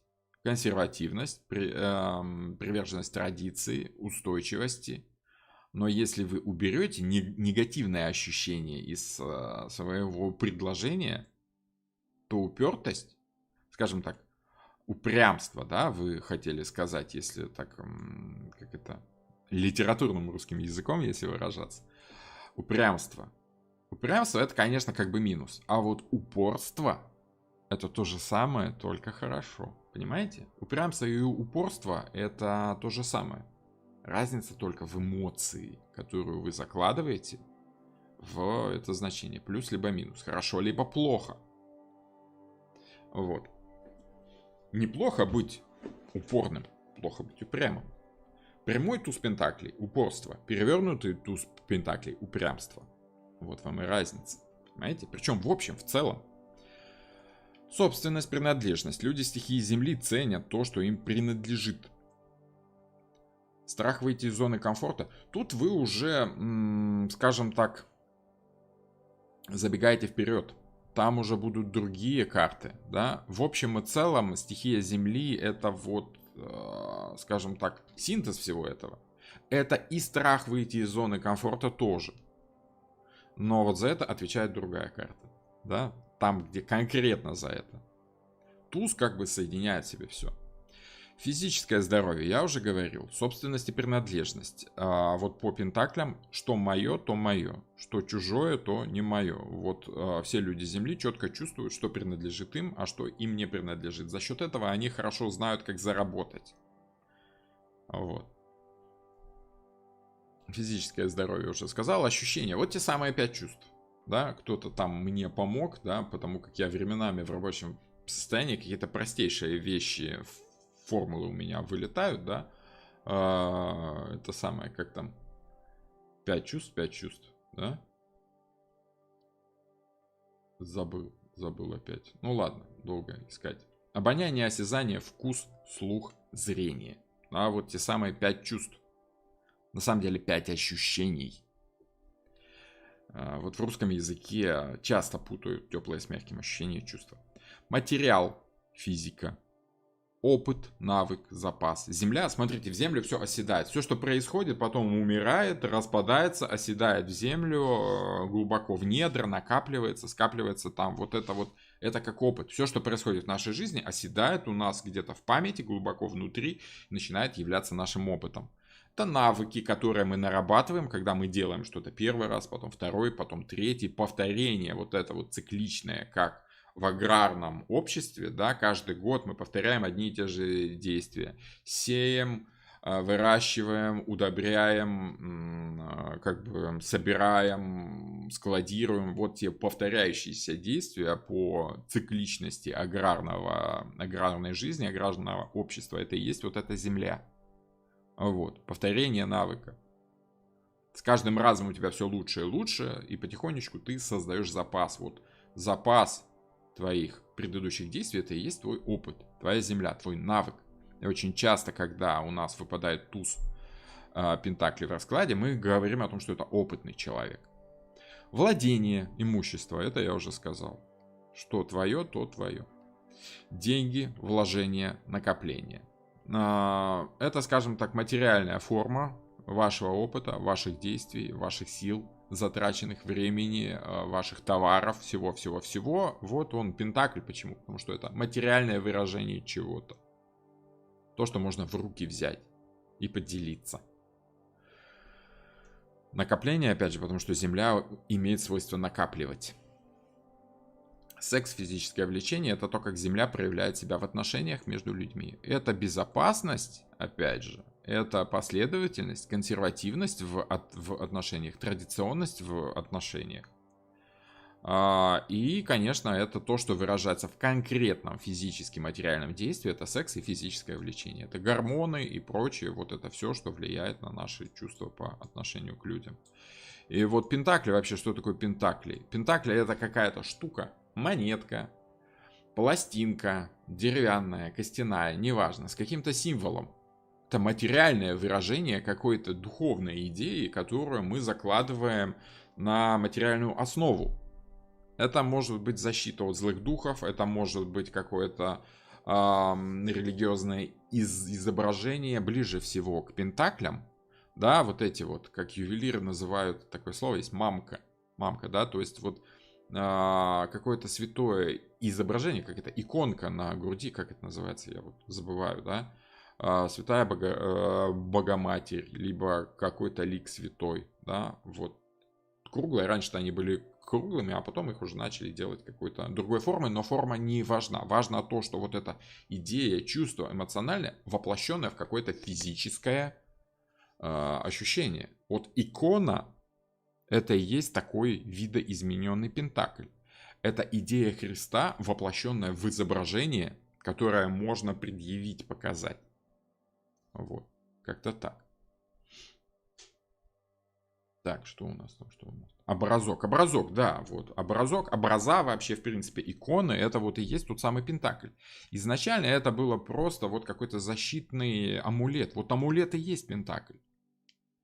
Вот. И современные иконы, да, они выполняют функцию тех самых амулетов, которые у менее развитых народов, да, там какие-то примитивные символы. А вот образ современный, да, ну, имеется в виду икона, это глубокий, понятный образ тому, кто вот в этой религии, да, это какая-то символика. Тот же самый крест, это тоже как бы пентакль, вот тот крестик, который вы носите, это такой вот как бы защитный амулет, который напоминает вам все время и подтверждает вашу принадлежность к какой-то религии. И он защищает вас, он дает вам чувство уверенности, стабильности, поэтому люди крестятся в опасных ситуациях, молятся, потому что они хотят принадлежать какой-то понятной им стихии, религии. Вот это ощущение по пентаклям. Ладанка, да, ладанка вот тоже. Вот это все и есть пентакль. Это и есть пентакль. Физически материальное воплощение какой-то идеи, либо энергии в материальном мире. Для посвященных пентаграмма являлась могущественным знаком власти над земным миром. Почему именно пентакль выбрали как символику Земли? Потому что пентаграмма — это власть над земным материальным миром. То есть, как бы, вот масло масляное, да? Материальный пентакль, который служит материальной защитой в материальном мире. Но вот именно этим и хотели как бы подчеркнуть вот это. Это прям стихия-стихия. Земля-земля. Масло масляное. Оно так и есть. Вот. Значения, которые могут выпадать в раскладах. Как я уже раньше говорил, если по социуму, по работе, это опытный человек, это навыки, это усидчивость, практичность, результативность, какая-то стабильная работа, зарплата, да, итог вашей работы, то, что вам дают в руки. Сколько я там на руки буду получать? Вот то, что заработал, то и будешь получать. Финансовая заинтересованность, выгода, какая-то плодородная ситуация в общем и целом. Я не могу сказать, что тут много денег, либо мало денег. Скорее, когда выпадает туз, речь идет о в целом денежной ситуации. Какие-то конкретные значения мы разбираем обычно с учениками уже на практических лекциях. Богатая тема, если по финансам и по имуществу, это богатая тема. Плодородная почва, да, богатство, какой-то реальный доход. Это традиционная форма обогащения. Да? Почему? Потому что земля — это традиционная стихия. Это деньги, как вот раньше зарабатывали, так и сейчас могут зарабатывать своим собственным трудом, либо продажей. Какая-то традиционная форма получения денег. Потенциал. Когда вы держите в руках деньги, вы чувствуете, что тут может быть много чего всего. Да? Много заложено всего всякого интересного, и потенциально это может быть очень богатая тема. Банки, недвижимость и накопление. Любая денежная тема по финансам, вот она в пентаклях и выражается. В раскладах на финансы, на имущество, тема пентаклей — это положительная тема скорее. В перевернутом значении там могут быть какие-то сложности, но это уже от ситуации будет зависеть от раскладов. А расклады, повторюсь, мы разбираем на практике. Вот. Юлия. О, здравствуйте, Юлия. Сколько времени уже прошло, а я сижу по струнке, как на уроках. Ученики подтягиваются, да, с летнего потока. Очень приятно, очень рад вас видеть. По финансам мы поговорили. Действие саморазвития. Пентакли — это упор на качество. Солидно. Должно долго работать. Потому что пентакли — это длинная, долгая стихия. Это не то, что через 3 дня после покупки выбрасываешь. Это Мерседес, который будет у тебя ездить 20 лет, ты будешь только резину менять. Вот это пентакль. Практичность. Покупать такие вещи дорогие бывает практично. Почему? Потому что скупой платит дважды. Если купишь ненадежную какую-то легкую вещь, да, из слишком хрупкого пластика, потом придется покупать вторую, и все равно заплатишь больше. Поэтому по пентаклям лучше практично найти соотношение цена-качество и потратить деньги на солидную вещь. Не на супердорогую. Выкидывать деньги пентакли не любят. Люди Земли, они такие прижимистые, как бы в чем-то, да. Но и показать свое богатство при случае не стесняются, потому что понимают, что это практично, это выгодно, полезно. Когда ты показываешь свой статус, но это уже скорее такое огненное ощущение, да, ближе к жезлам. Но тем не менее, люди пентаклей очень часто покупают не просто надежные машины, какие-то статусные машины, потому что, во-первых, они все надежные, эти статусные машины. А во-вторых, как бы это позволяет заработать тебе больше денег. Люди начинают тебя больше уважать, и, соответственно, ты больше денег зарабатываешь. Там нет никакого желания выпендриться. Там есть разумное, как бы, понимание того, что потратил чуть-чуть больше денег, заработал еще чуть-чуть больше денег. Да?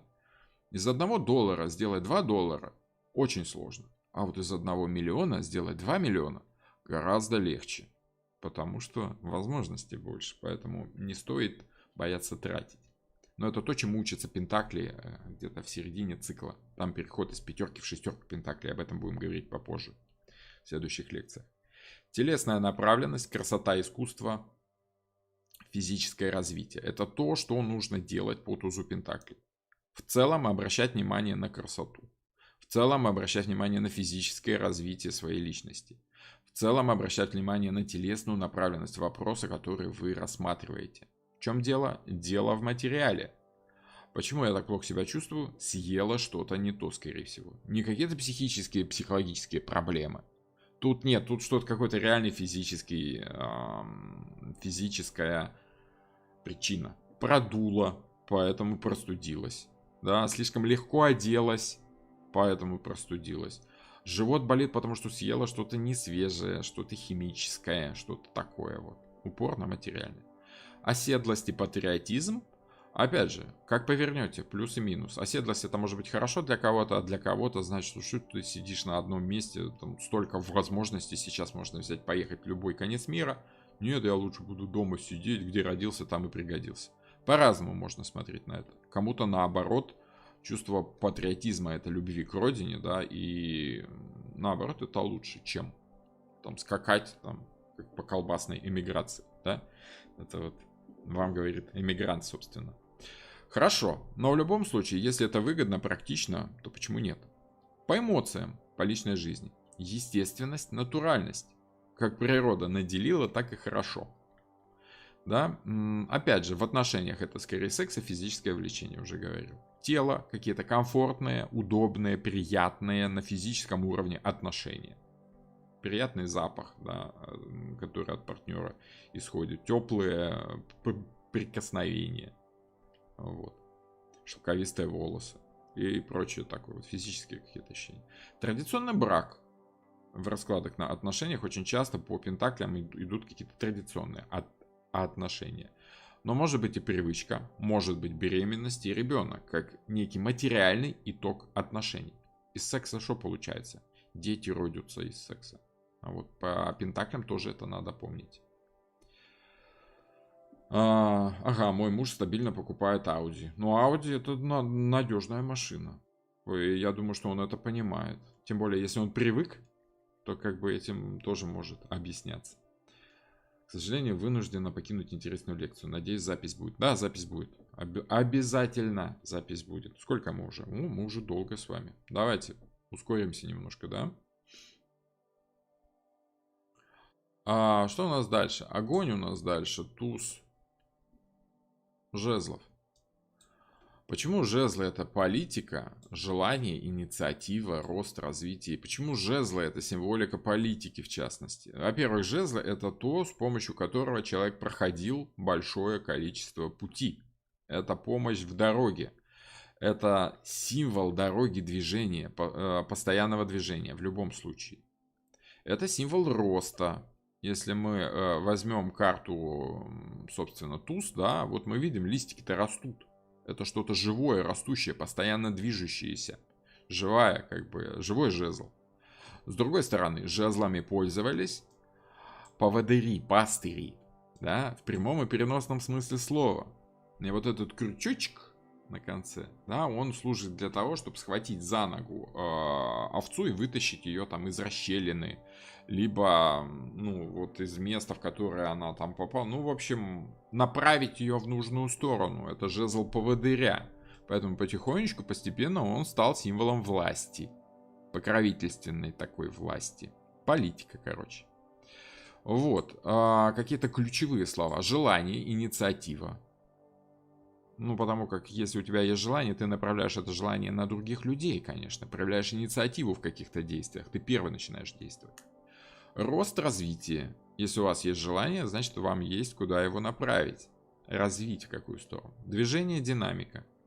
Огонь постоянно в движении, торговцы постоянно в движении. Если вам постоянно чего-то хочется, значит вы живы, нормально. Это в принципе стихия жизни. Огонь. Прометей украл огонь у Зевса и вложил его в людей, чтобы люди стали по-настоящему жить.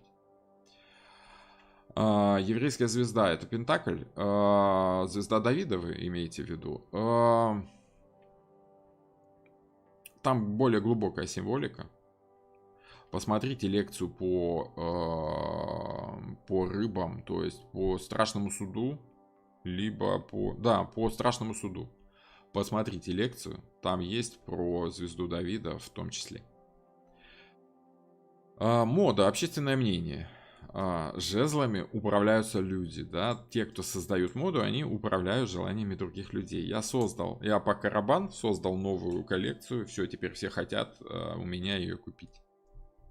Вот. Дух, энергия жизни. Про это я уже говорил. Актуальность, реакция. Огонь — это быстрая динамичная стихия, и если выпадает туз в раскладе, значит нужно реагировать. Нужно чувствовать ситуацию сейчас. Это актуальная ситуация. Ну и, соответственно, реакция должна быть быстрой, динамичной. Общение, оценка. По жезлам, по огню происходит общение с другими людьми. Поэтому у нас идет общение и оценка желаний других людей. Потенциал, разница потенциалов. Что такое? Это то, что человек может вам предложить, чего вы от него можете захотеть и как он может вам в этом желании помочь. Потенциал человека в каком-то деле. Управление, миссионерство. То же самое. Поводырь, да, политик. Вот это жезлы. Стихия огня. Страсть и размножение. Вот в отношениях там может быть и политика, и управление, и страсть. Потому как все это речь о желаниях. Желание размножиться — это нормальное, естественное, врожденное желание любого человека. Особенно у женщин с инстинктом материнским это особенно развито. Опять же, женщины провоцируют мужчин на какие-то действия, заставляют их что-то делать. Поэтому женщины часто больше хотят. Поэтому, вот скажем так, женщина была и остается до сих пор в слабо развитых странах, да, в религиях, в каких-то более молодых, сосудом греха, да, истоком порока. Желания женщины много хотят, мужчины должны делать. Женщина хочет, мужчина делает. Вот, скажем так. Это неплохо, это нормально. Это то, что есть смысл жизни, да. По социуму и по желанию туз жезлов выпадает в раскладах. Опять же напомню, в обучении мы будем более подробно говорить об конкретике в раскладах. Но тем не менее, туз жезлов говорит о харизме, о инициативности в целом того человека, на которого выпала карта, о напористости, о энергичности такой, да, о заинтересованности, то есть когда он показывает свое желание. Потенциал на будущее, в какую сторону он хочет развиваться, в какую сторону он хочет двигать свою энергию. Какая-то деятельность, предприимчивость, ну, это же торговцы, да? Это легкие на подъем люди, легкие на подъем ощущения динамики, маркетинг, реклама, управление желаниями других людей. Конечно, это маркетинг. Спорт. Соревнования, кто сильнее? Я хочу быть сильнее тебя, да, я хочу доказать всем другим, что я круче, чем ты. Управление, политика, об этом мы уже говорили. Лидерство, причем заметьте, очень часто лидерство, а не столько, как это руководство. Руководство и лидерство — это как бы разные вещи, но об этом мы с вами говорили в Овне и говорили во Льве. То есть мы говорили в лекциях о старших арканах, там, где маг и высшая жрица, и где солнце. Вот там управление. Ну и апофеоз. Управление — это дьявол, конечно, да. Сама суть политики — управлять желаниями других людей, при этом делать то, что тебе нужно. По финансам, по имуществу — это актуальные формы обогащения. Те, которые модные сейчас. Сейчас модны какие-то, ну, допустим, вот в минусе, в негативе, да, может быть какое-то социальное общение, которое происходит с целью обогащения. Финансовые пирамиды, да. Приходи сам, приведи 6 друзей. Рост, постоянный рост доходов, постоянное ощущение того, что ты вот сейчас можешь как-то на этом заработать с помощью желаний других людей. Вот это, конечно, перевернутый жезл, это в негативе. Но для тех, кто затевает все это делать, это прямой жезл, это отчетливое ощущение работы с желаниями других людей. Какие-то стартапы могут быть, потому как это идея, которая растет. Самое начало. Туз — это в общем и целом. Это ты чувствуешь желание других людей, думаешь, так, надо замутить стартап на эту тему. Вот, как-то так. Социальные фонды, проценты рост активов, то есть все, что связано с ростом, с движением денег, с процентами, с социальными фондами, которые вам помогают, движение денег по счетам, разница курсов валют, игра на бирже, вот все это огонь, все это туз жезлов. О, ученики подходят уже из осеннего курса. Здравствуйте, пан Роман. Я все пропустил, и я не знал об эфире. Я сам не был уверен, что эфир сегодня будет, поэтому и не оповещал. Где и как можно узнавать о прямых эфирах? По умолчанию я постараюсь это сделать по утрам в дни свободные от лекций, да, от занятий наших с вами. То есть это вторник-четверг по утрам. Конкретное время, ну, чаще всего это будет 10 утра по Москве. Но я не уверен, что это каждый раз будет, потому как, ну, все-таки в YouTube я имею чуть-чуть больше свободы, чем в лекциях. Вот, поэтому, скорее всего. Если будет нужно, я буду сообщать заранее, как бы, ученикам. Ученикам на занятиях-то я точно буду сообщать. Вот. Хорошо, дальше. Действие саморазвития. Как действовать по тузу жезлов? Лидировать, лидерство, социальные интересы, понимать, что хотят люди и двигаться в этом направлении. Новизна, пробовать какие-то новые ощущения, которые другим людям могут быть интересны, пробовать свои новые желания.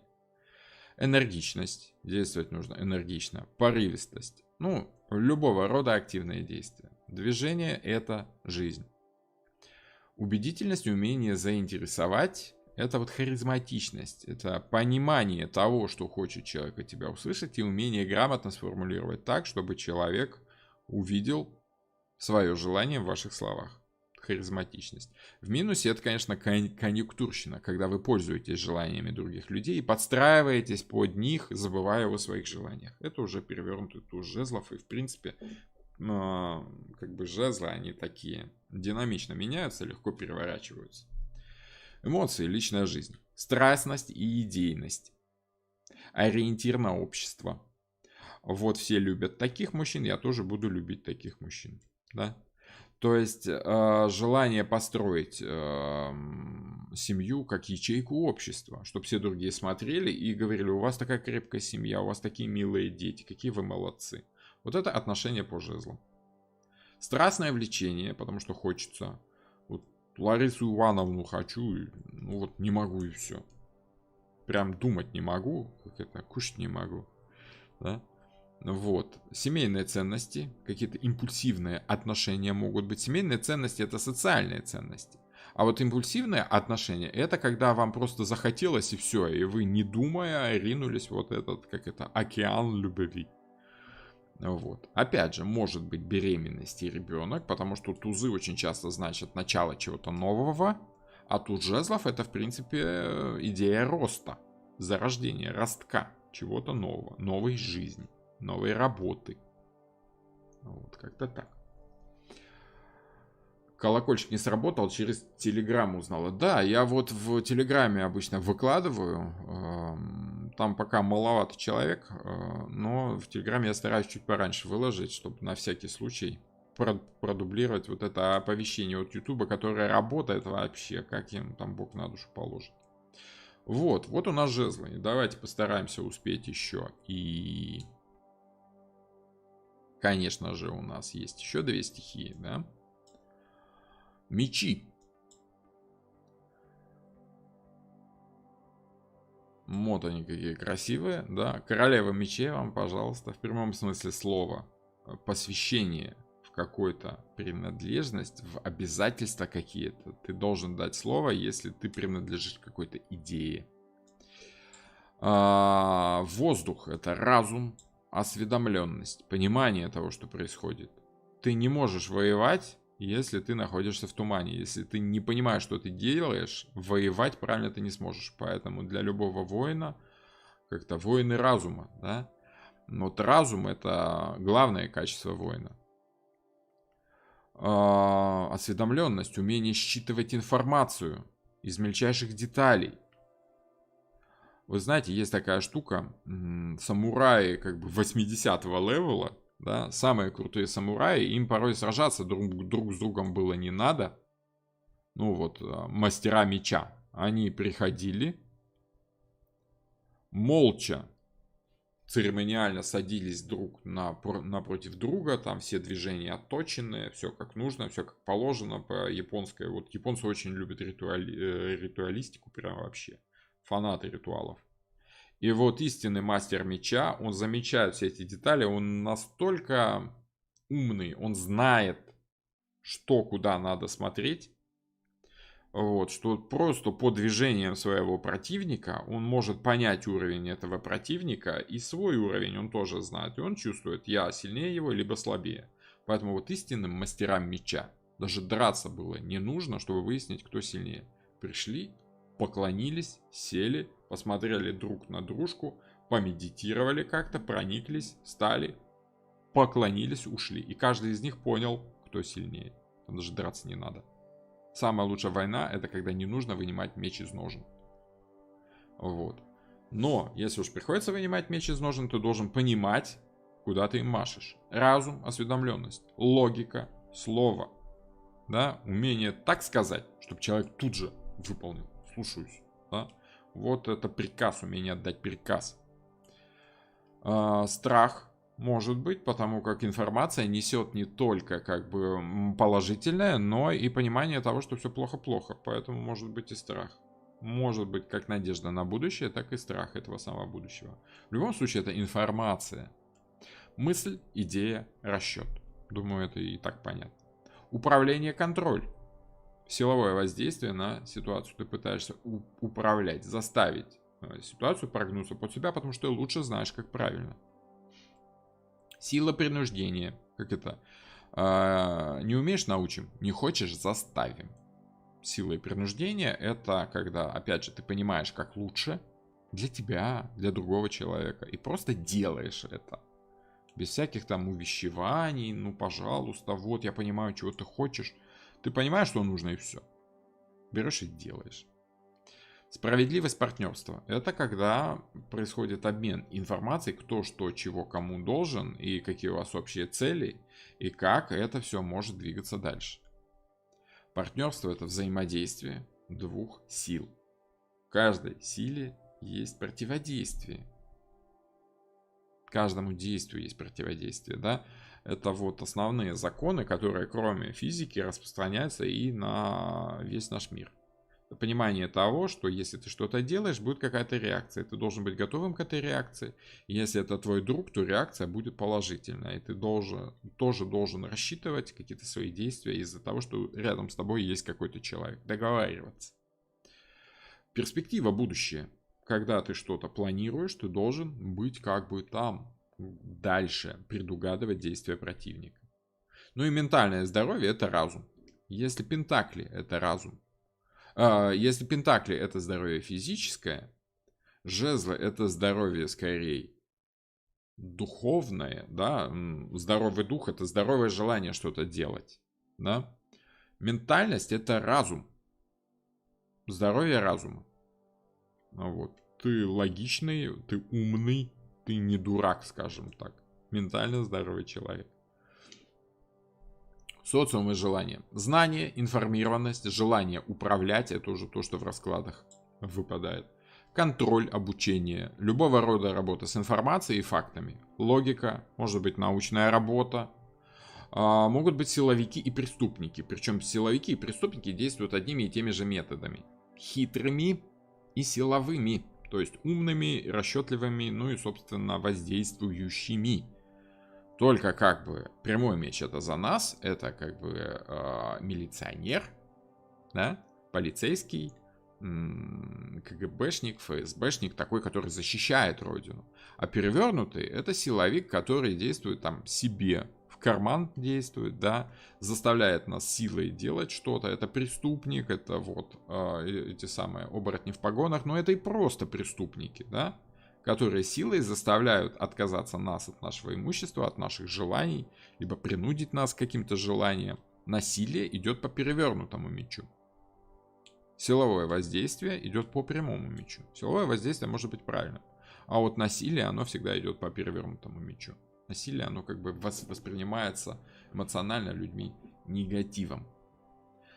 Жезлы в отношениях — это затухание эмоций, я имею в виду перевернуто. А жезлы в отношениях — это не эмоции. Жезлы в отношениях — это страсть, это желание. И если жезл есть, значит желание есть. Прямой жезл — это направленное в правильную сторону желание, да, страсть. Перевернутый жезл — это та же самая страсть, тот же самый потенциал, но направленный не в ту сторону. Но он в любом случае он в любом случае присутствует. Он в любом случае есть, просто он направлен не туда, куда нужно. Вот. Как-то так. Хорошо. По финансам. Вернемся давайте к мечам. По финансам. По финансам. Цифровая инфраструктура финансов. Это вот всякие там биткоины. Да, это безнал. Это электронные переводы. Это вот все, что связано как бы с приложениями. То есть умная такая деньга. Да? Не просто бумажка либо монетка. Это какая-то идея цифровая, информационная идея в деньгах. Вот по тузам идут биткоины. Да? Потому что суть биткоина — это информация, заключенная в единицу там какого-то номинала. Понимаете? Вот. И биткоины — это когда ты делаешь то, что ты хочешь. Свободно перемещаешь свои деньги без всяких налогов, то есть такое освобождение от налогов. Поверьте мне, через некоторое время эти биткоины возьмут силовики под контроль, просто потому что силовики все берут под контроль. Вот. Неважно, что департамент в Штатах, что ФСБ в России, силовики берут под контроль. Это их стихия. Брать под контроль, контролировать — это и есть туз мечей. Финансовая информация любого рода, осведомленность, инсайты какие-то, да, инсайды.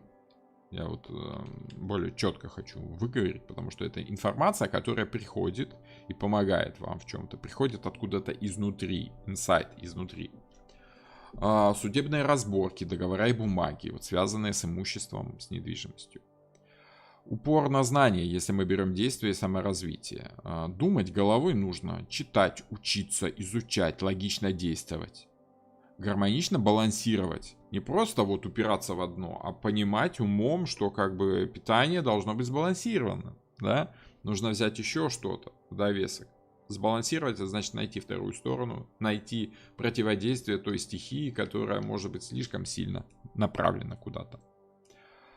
Тонкий расчет, понимание и уточнение. Все это идет по тузу мечей. Силовые какие-то акции. Контроль, как я уже сказал раньше, и самоконтроль обязательно.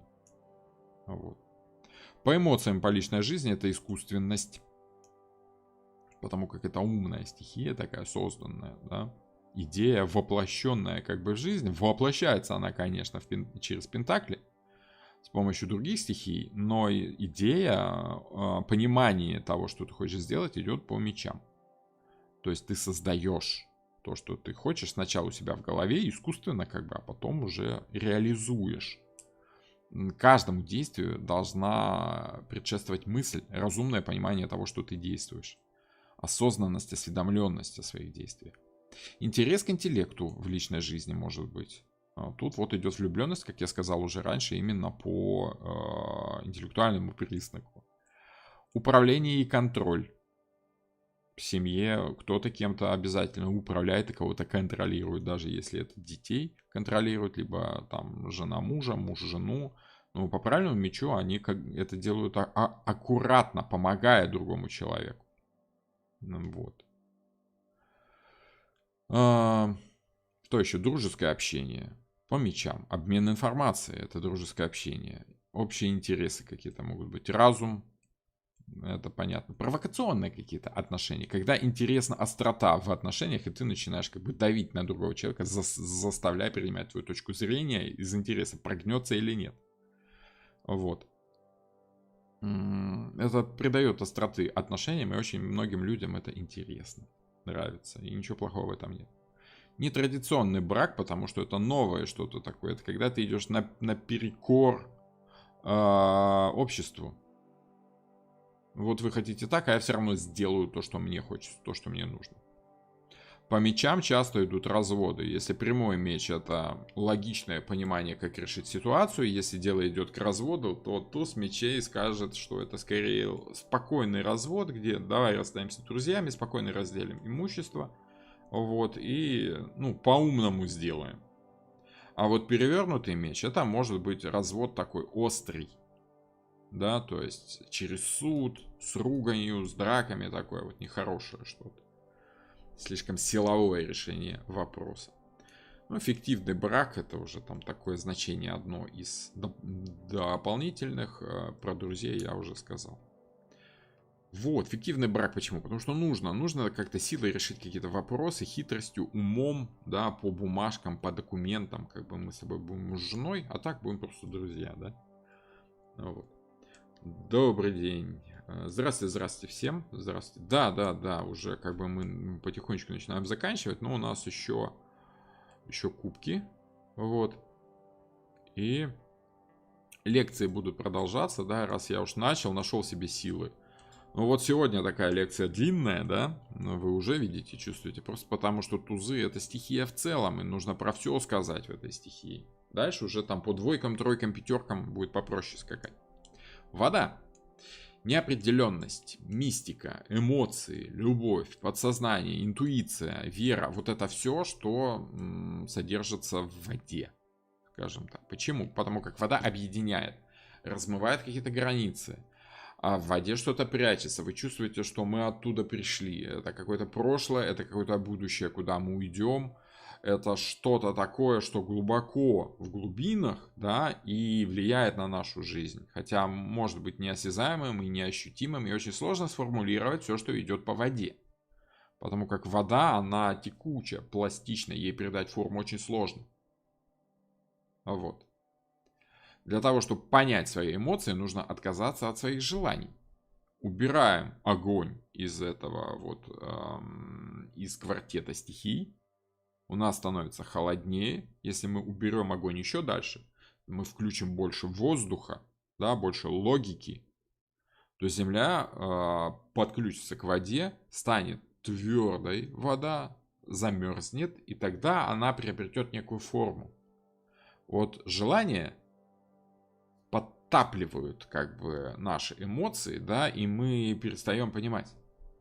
Вот. А когда мы убираем лишние, скажем так, желания, мы начинаем понимать свои эмоции, потому как они становятся более осязаемыми, более твердыми. Про 4 состояния вещества в каждой стихии — это вообще отдельная песня. Да? Об этом уже мы как-нибудь в следующий раз поговорим.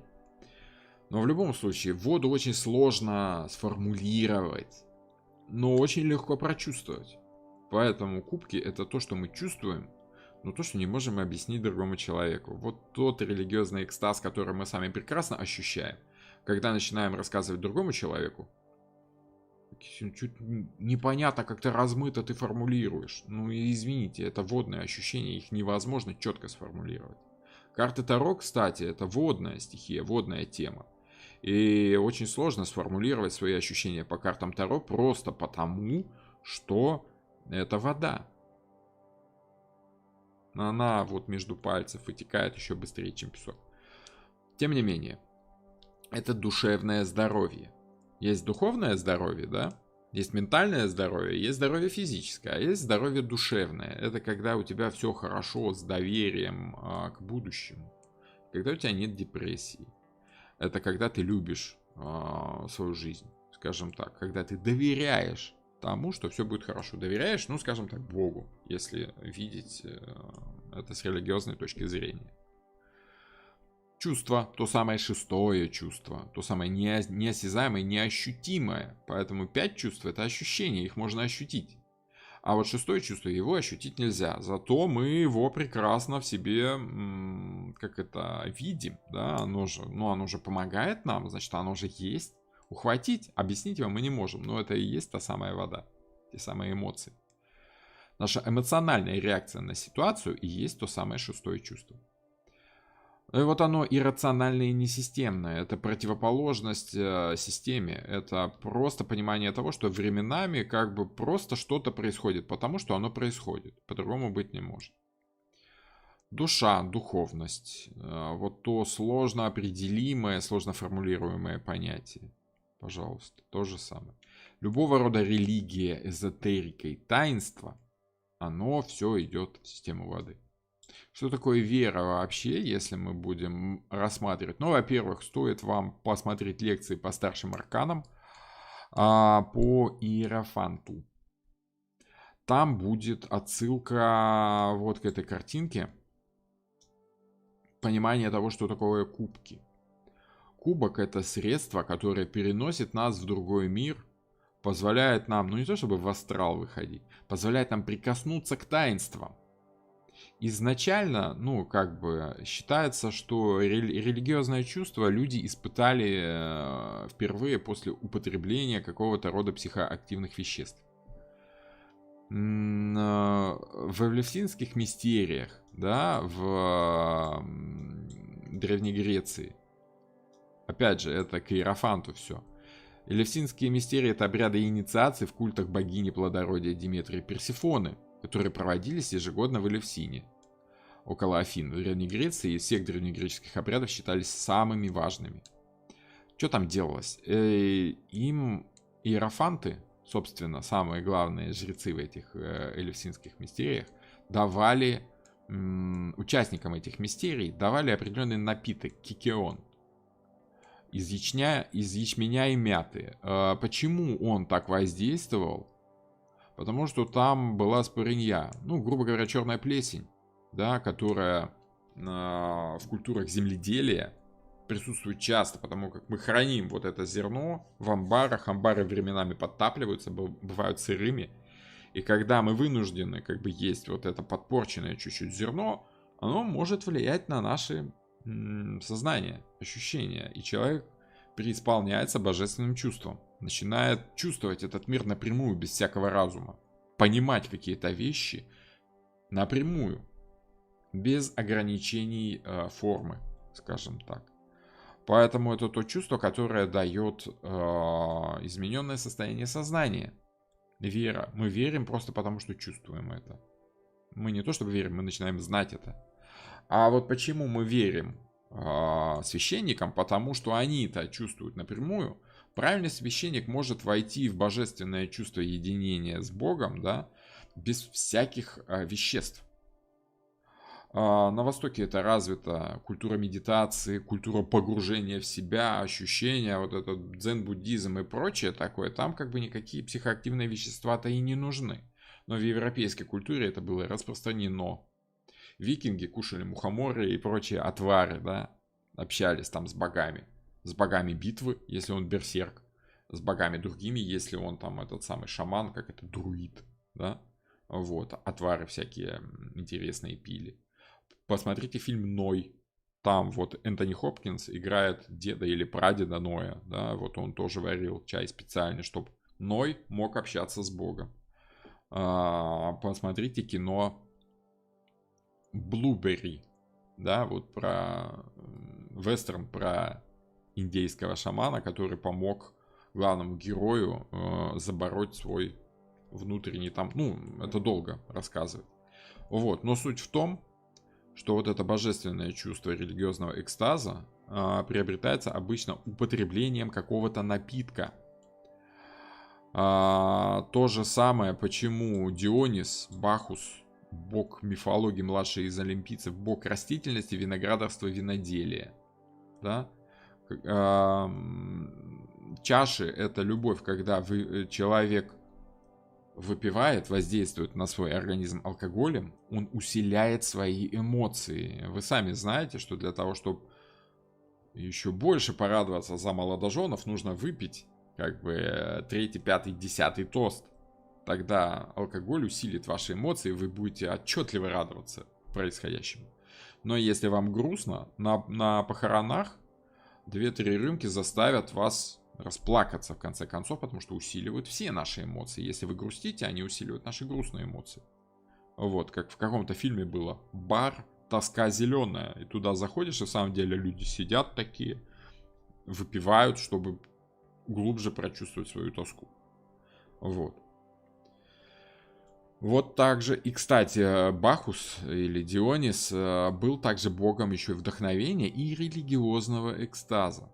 То есть вещества, они играют большую роль в приобщении человека к какому-то божественному ощущению. А вот сама система кубков, например, самый яркий образ, Святого Грааля. Во-первых, он скрыт, его никто не видел. Он как бы есть, о нем все говорят. Это наивысшее, к чему стремятся, скажем так, все рыцари. Найти Святой Грааль, это же, ну вот что может быть круче? Поиск Святого Грааля — это синоним поиска того, чего нельзя найти. То самое невысказанное внутри вас не может быть высказано, просто потому что вы постоянно будете искать слова и постоянно будете чувствовать, что вы не находите вот этого. Святой Грааль — это истинное воплощение того, что вы ищете. Синоним ваших поисков. Надежда на будущее. Что найду, наверное, все-таки, да? Слова «Святой Грааль» часто используются в переносном смысле, как обозначение какой-то либо заветной цели. То есть надежда на будущее — это наше видение будущего. Часто недостижимое или трудно достижимое, но тем не менее. Ходят в иллюзию, выпивая. А по перевернутым кубкам, да, люди, выпивая, затмевают свой разум и верят в то, что хочется верить. Я не говорю, что кубки это хорошо. Кубки могут быть прямыми, могут быть перевернутыми, могут быть хорошими, а могут быть плохими.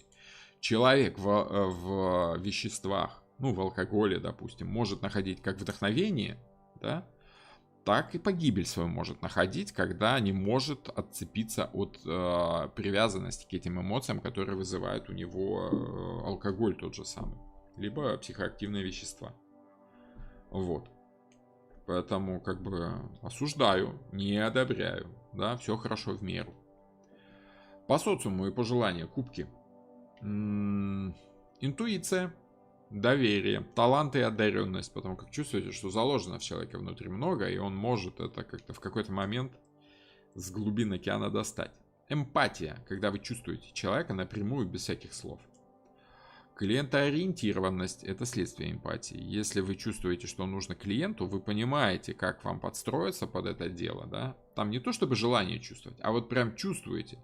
Самый яркий пример — это Стив Джобс, который говорил, что если мы хотим создать великолепный продукт, ну, про iPhone речь, то человек должен чувствовать себя комфортно, легко, как бы сливаться с этим девайсом. И вот, когда вы сливаетесь с девайсом, когда вы чувствуете свой великолепный iPhone как продолжение своей руки, естественное и удобное устройство, вот это чувство, которое соединяет вас, сливает в одно, вот это и есть туз кубков. Вот. Когда что-то мешает, там идет противодействие, там уже идут мечи. Вот. Творчество. Когда вы из глубин подсознания достаете что-то такое, что сами думаете, ух ты, откуда там оно, да? Богатое воображение и фантазия. Опять же, алкоголь и наркотики. Я не говорю, вот тут я не говорю, алкоголь и наркотики это хорошо или плохо, просто потому что в каких-то случаях наркотики, то есть опиаты, допустим, да, это хорошо, это лекарство. Там все дело в дозировке. Алкоголь это тоже хорошо, он обеззараживает раны. Как это? 100 грамм коньяка расширяет сосуды перед сном. Нужно 100 грамм коньяка, и все будет хорошо. Ну, там, конечно, меньше, там 20-50 грамм, что-то такое, да. Но, тем не менее, в нужной пропорции, в нужной дозе, это лекарство, конечно. Оно помогает расслабиться и раскрепостить свои эмоции. В передозе это плохо, это перевернутый туз, это зависимость, алкоголь, наркотики, плохо. Отказ от реальности, уход в какой-то подземный нереальный мир. Об этом тоже надо помнить. По финансам. Сложная карта по финансам, потому как эмоции и финансы сложно сочетаемы. Разве что вы вдохновленно что-то делаете и где-то интуитивно вкладываете свои деньги. Однако, это благотворительные фонды, это деньги, которые идут из любви, из помощи другим людям. Гранты на развитие. Это когда люди думают о будущем, понимают, что надо помогать другим людям, поэтому давай вот мы поможем творческим профессиям, да, выделим им какие-то гранты, чтобы они там, ну, могли тоже развивать наше общество в духовном смысле. Спонсоры-меценаты туда же. Религиозные структуры – это система веры. Система общих ценностей, слитых в одно, ценностей человечества, скажем так. Что такое религия? Это общие, слитые в одно правила поведения всех людей в какой-то там общине, в каком-то социуме, скажем так.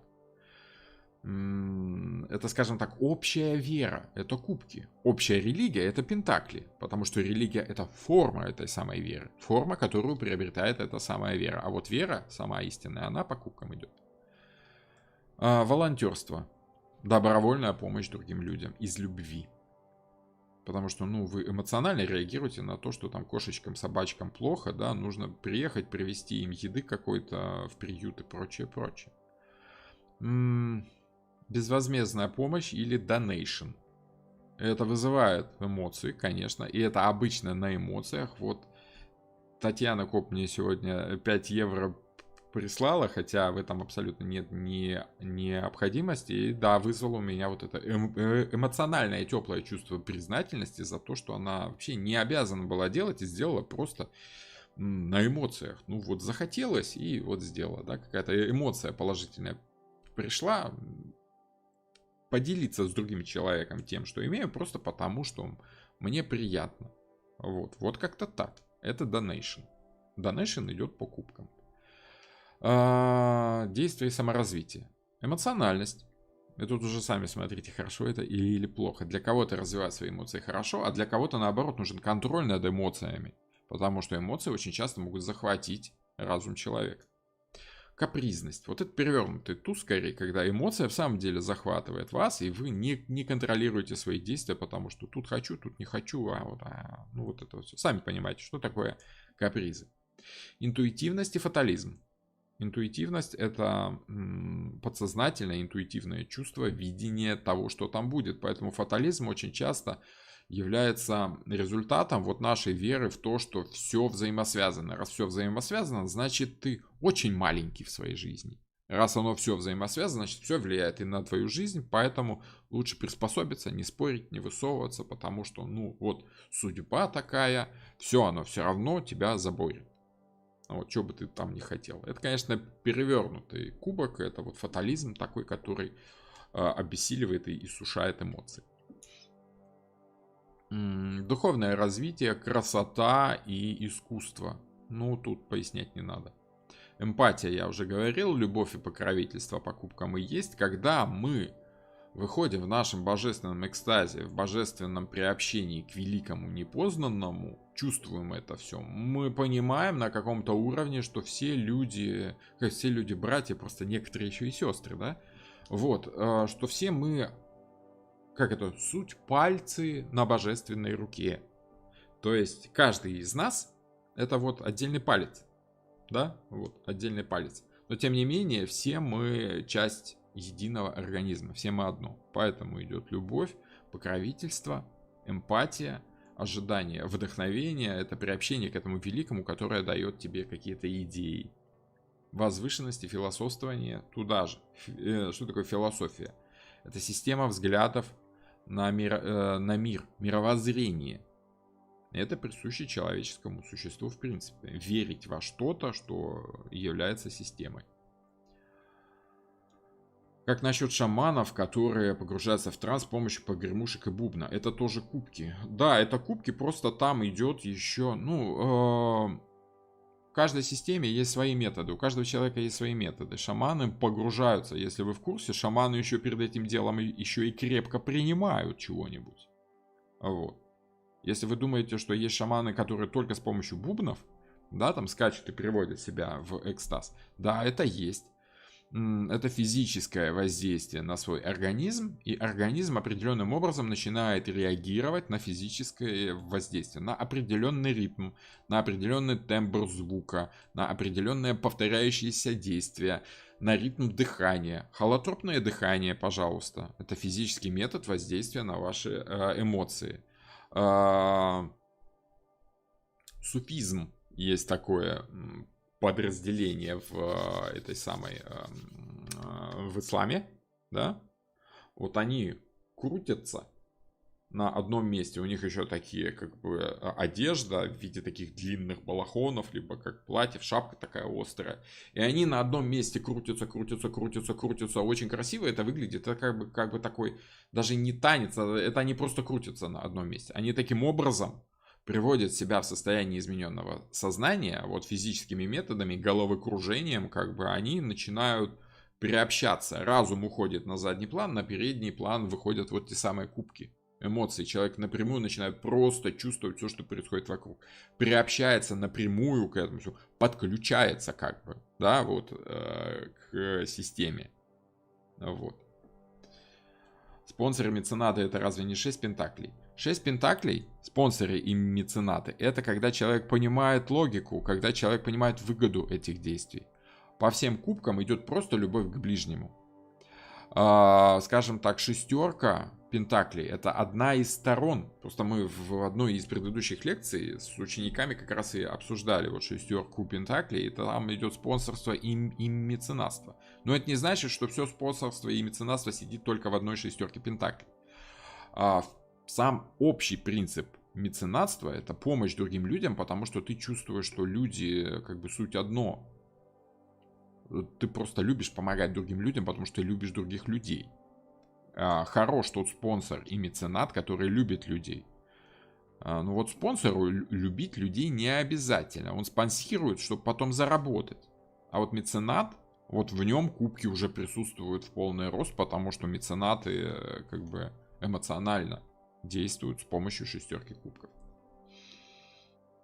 Слишком много, да? Да, бывает. Шаманизм — это отдельная история, и бубен, как и веретено, это инструмент разрыва реальности. Ага. Инструментом разрыва реальности может быть что угодно, да, если грамотно им пользоваться. Вот, например, в какой-то из... Давно-давно, когда я еще смотрел это, как же это называется, эта телепередачка была 10-12 лет назад, очень популярная, «Битва экстрасенсов», да? Я не знаю, их сейчас снимают или нет, но вот там была одна женщина, мне запомнилась давно-давно. Она с ножом все время ходила, где-то там Узбекистан, Таджикистан, что-то такое. И у нее как бы был такой ритуальный нож. Ну, не то, чтобы он ритуальный. Был просто обычный нож кухонный, но она использовала его вот в ритуальных целях. Она когда включала вот свое подсознание, да, гадала, как бы угадывала, что как нужно делать, она вот этим ножом ритмично махала и как-то стучала по столу. Вот. И получалось так, что выглядит это странно и непонятно, но она, судя по всему, вот таким образом как-то вводила себя вот в это состояние измененного сознания. Точно то же самое, что шаман в бубен бьет с определенным ритмом, он подстраивает этот ритм под ритм тела, правильный, нужный для вхождения в этот как бы транс. Вот. Изменение своих эмоций с помощью физики тела. Вот как-то так. Хорошо, давайте вернемся. Да? Ожидание вдохновения и возвышенное философствование. По эмоциям. Любовь разделенная и неразделенная. Эмоции, которые в вас бурлят и кипят, и вы чувствуете, что вы сливаетесь с этим человеком, либо наоборот чувствуете, что вы-то сливаетесь, а он-то не очень как бы. Да, осадочек остается какой-то. Доверие. Эмоционально вам хочется верить людям. Да? Вы когда не знаете, вы можете только доверять. Романтика, таинственность и скрытность, все это может быть, потому что эмоции принято скрывать. Ну, не все, конечно, но вот какие-то принято скрывать. Уровень эмоций принято скрывать, чтобы не пугать других людей чрезмерной радостью, да, скажем так. Вот. И, в принципе, по воде идут эмоции негативные, которые тем более надо скрывать. Если вам в человеке что-то не нравится, вы будете скрывать, чтобы человек продолжал с вами взаимодействие, несмотря на эти ваши эмоции. Он не должен заметить ваше негативное эмоциональное отношение к нему, если там по работе, допустим, там или еще что-нибудь. Ну вот. Мягкость действий, аккуратность по воде, нужно плавненько делать все. Принятие, слияние с партнером, эмоциональные какие-то отношения. Конечно, это может быть любовь, брак, взаимопонимание и единство в эмоционально положительном плане. По перевернутому тузу кубков может быть вот чрезмерно эмоциональная ситуация, которая вам мешает, да, эмоции перенасыщают вас, какие-то слезы могут быть, расстройство сплошное. Вот все это может быть по тузу кубков. Напомню, конкретные значения мы разбираем в конкретных раскладах, в конкретных лекциях с конкретными учениками в группах. Вот. Там уже у нас идет практика. На рок-концерте у меня так происходит иногда, когда ритм руководит эмоциями. Да, очень хорошо. Очень хорошо вот на музыке это чувствуется. Музыка, она напрямую управляет вашими эмоциями с помощью ритма, тона и определенной последовательности изменения этого ритма и тона. И тогда мы чувствуем, это как бы бодрая музыка, пробуждающая наши эмоции, либо наоборот грустная, печальная, от которой хочется аж уснуть, которая усыпляет наши эмоции, либо переводит их в какое-то тревожное чувство. Вот. Музыка, она как бы вот тот самый. Тут не столько бубны и веретена служат инструментом разрыва реальности, сколько их используют для того, чтобы создать определенного рода звук, ритм, да, ту самую музыку. А вот музыка уже является инструментом разрыва реальности, да, если вы это так сформулировали. Интересно. Вот. Функцию бубна может исполнять любое пустое ведро, если в него правильно стучать, с правильным ритмом. Если вы возьмете бубен, будете просто им махать молча, он вам никакую реальность не разорвет. А вот когда вы начнете создавать из него музыку, то неважно, бубен это, не бубен.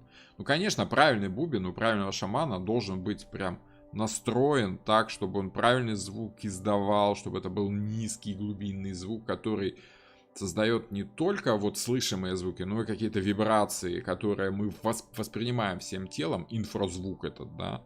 И вот они будут более глубоко влиять на ваши чувства. Вот. А на этих самых... На концертах, рок-концертах. Да, одно дело, что мы слушаем как бы в наушниках, да, там что-то приятное, интересное, хорошее, так чувствуем ритм, так, да. Ну вот. А другое дело, когда мы на рок-концерте, во-первых, мы чувствуем общность людей. Это уже само по себе серьезно влияет. Когда вся эта общность в одном ритме начинает двигаться, то, что говорят, музыка качает, да, в одном ритме, и ты начинаешь двигаться в одном ритме со всей этой толпой, это еще и социальное ощущение, потому как люди социальные животные, и действовать одновременно со всеми это логично, это разумно и правильно на животном уровне для человека. Человек стадное животное. То есть еще вот эти низкие вибрации, которые дают, тоже влияют на нашу эмоцию, да, мы их можем и не слышать, но мы чувствуем вот движение, ритм мира мы чувствуем и сливаемся с этим ритмом. Мы как бы напрямую начинаем взаимодействовать с этим миром, все это подхлестывает эмоции. Вот, и эмоции, в свою очередь, открывают нам, как бы прорывают реальность, да. Веретено из хаоса делает материю.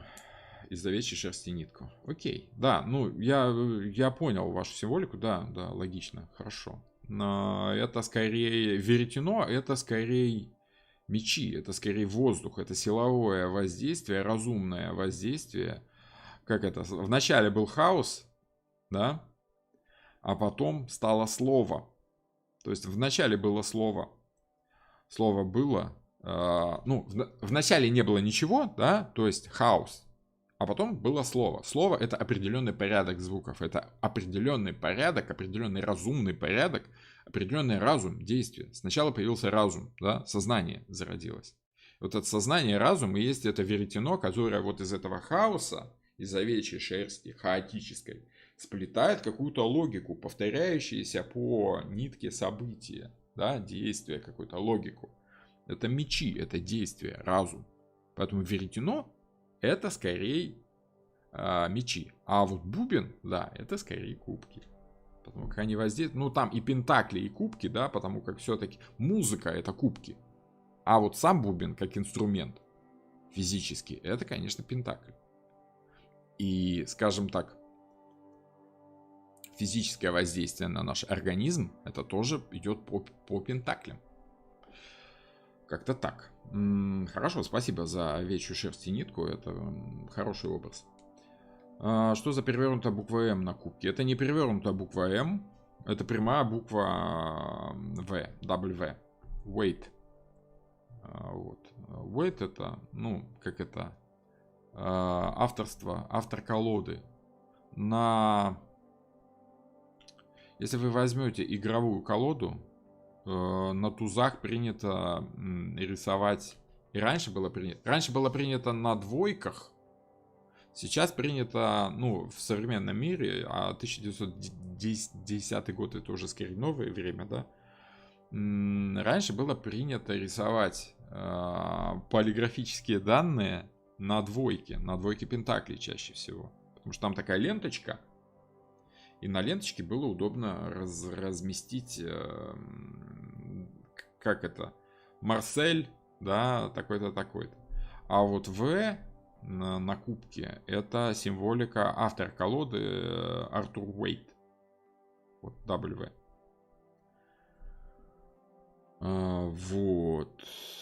Про двойки знаю, про тузы не знаю. Спасибо. Ну, двойки, да. Ну, тузы, в принципе, это... Вот есть такие охотничьи карты в Советском Союзе были, да?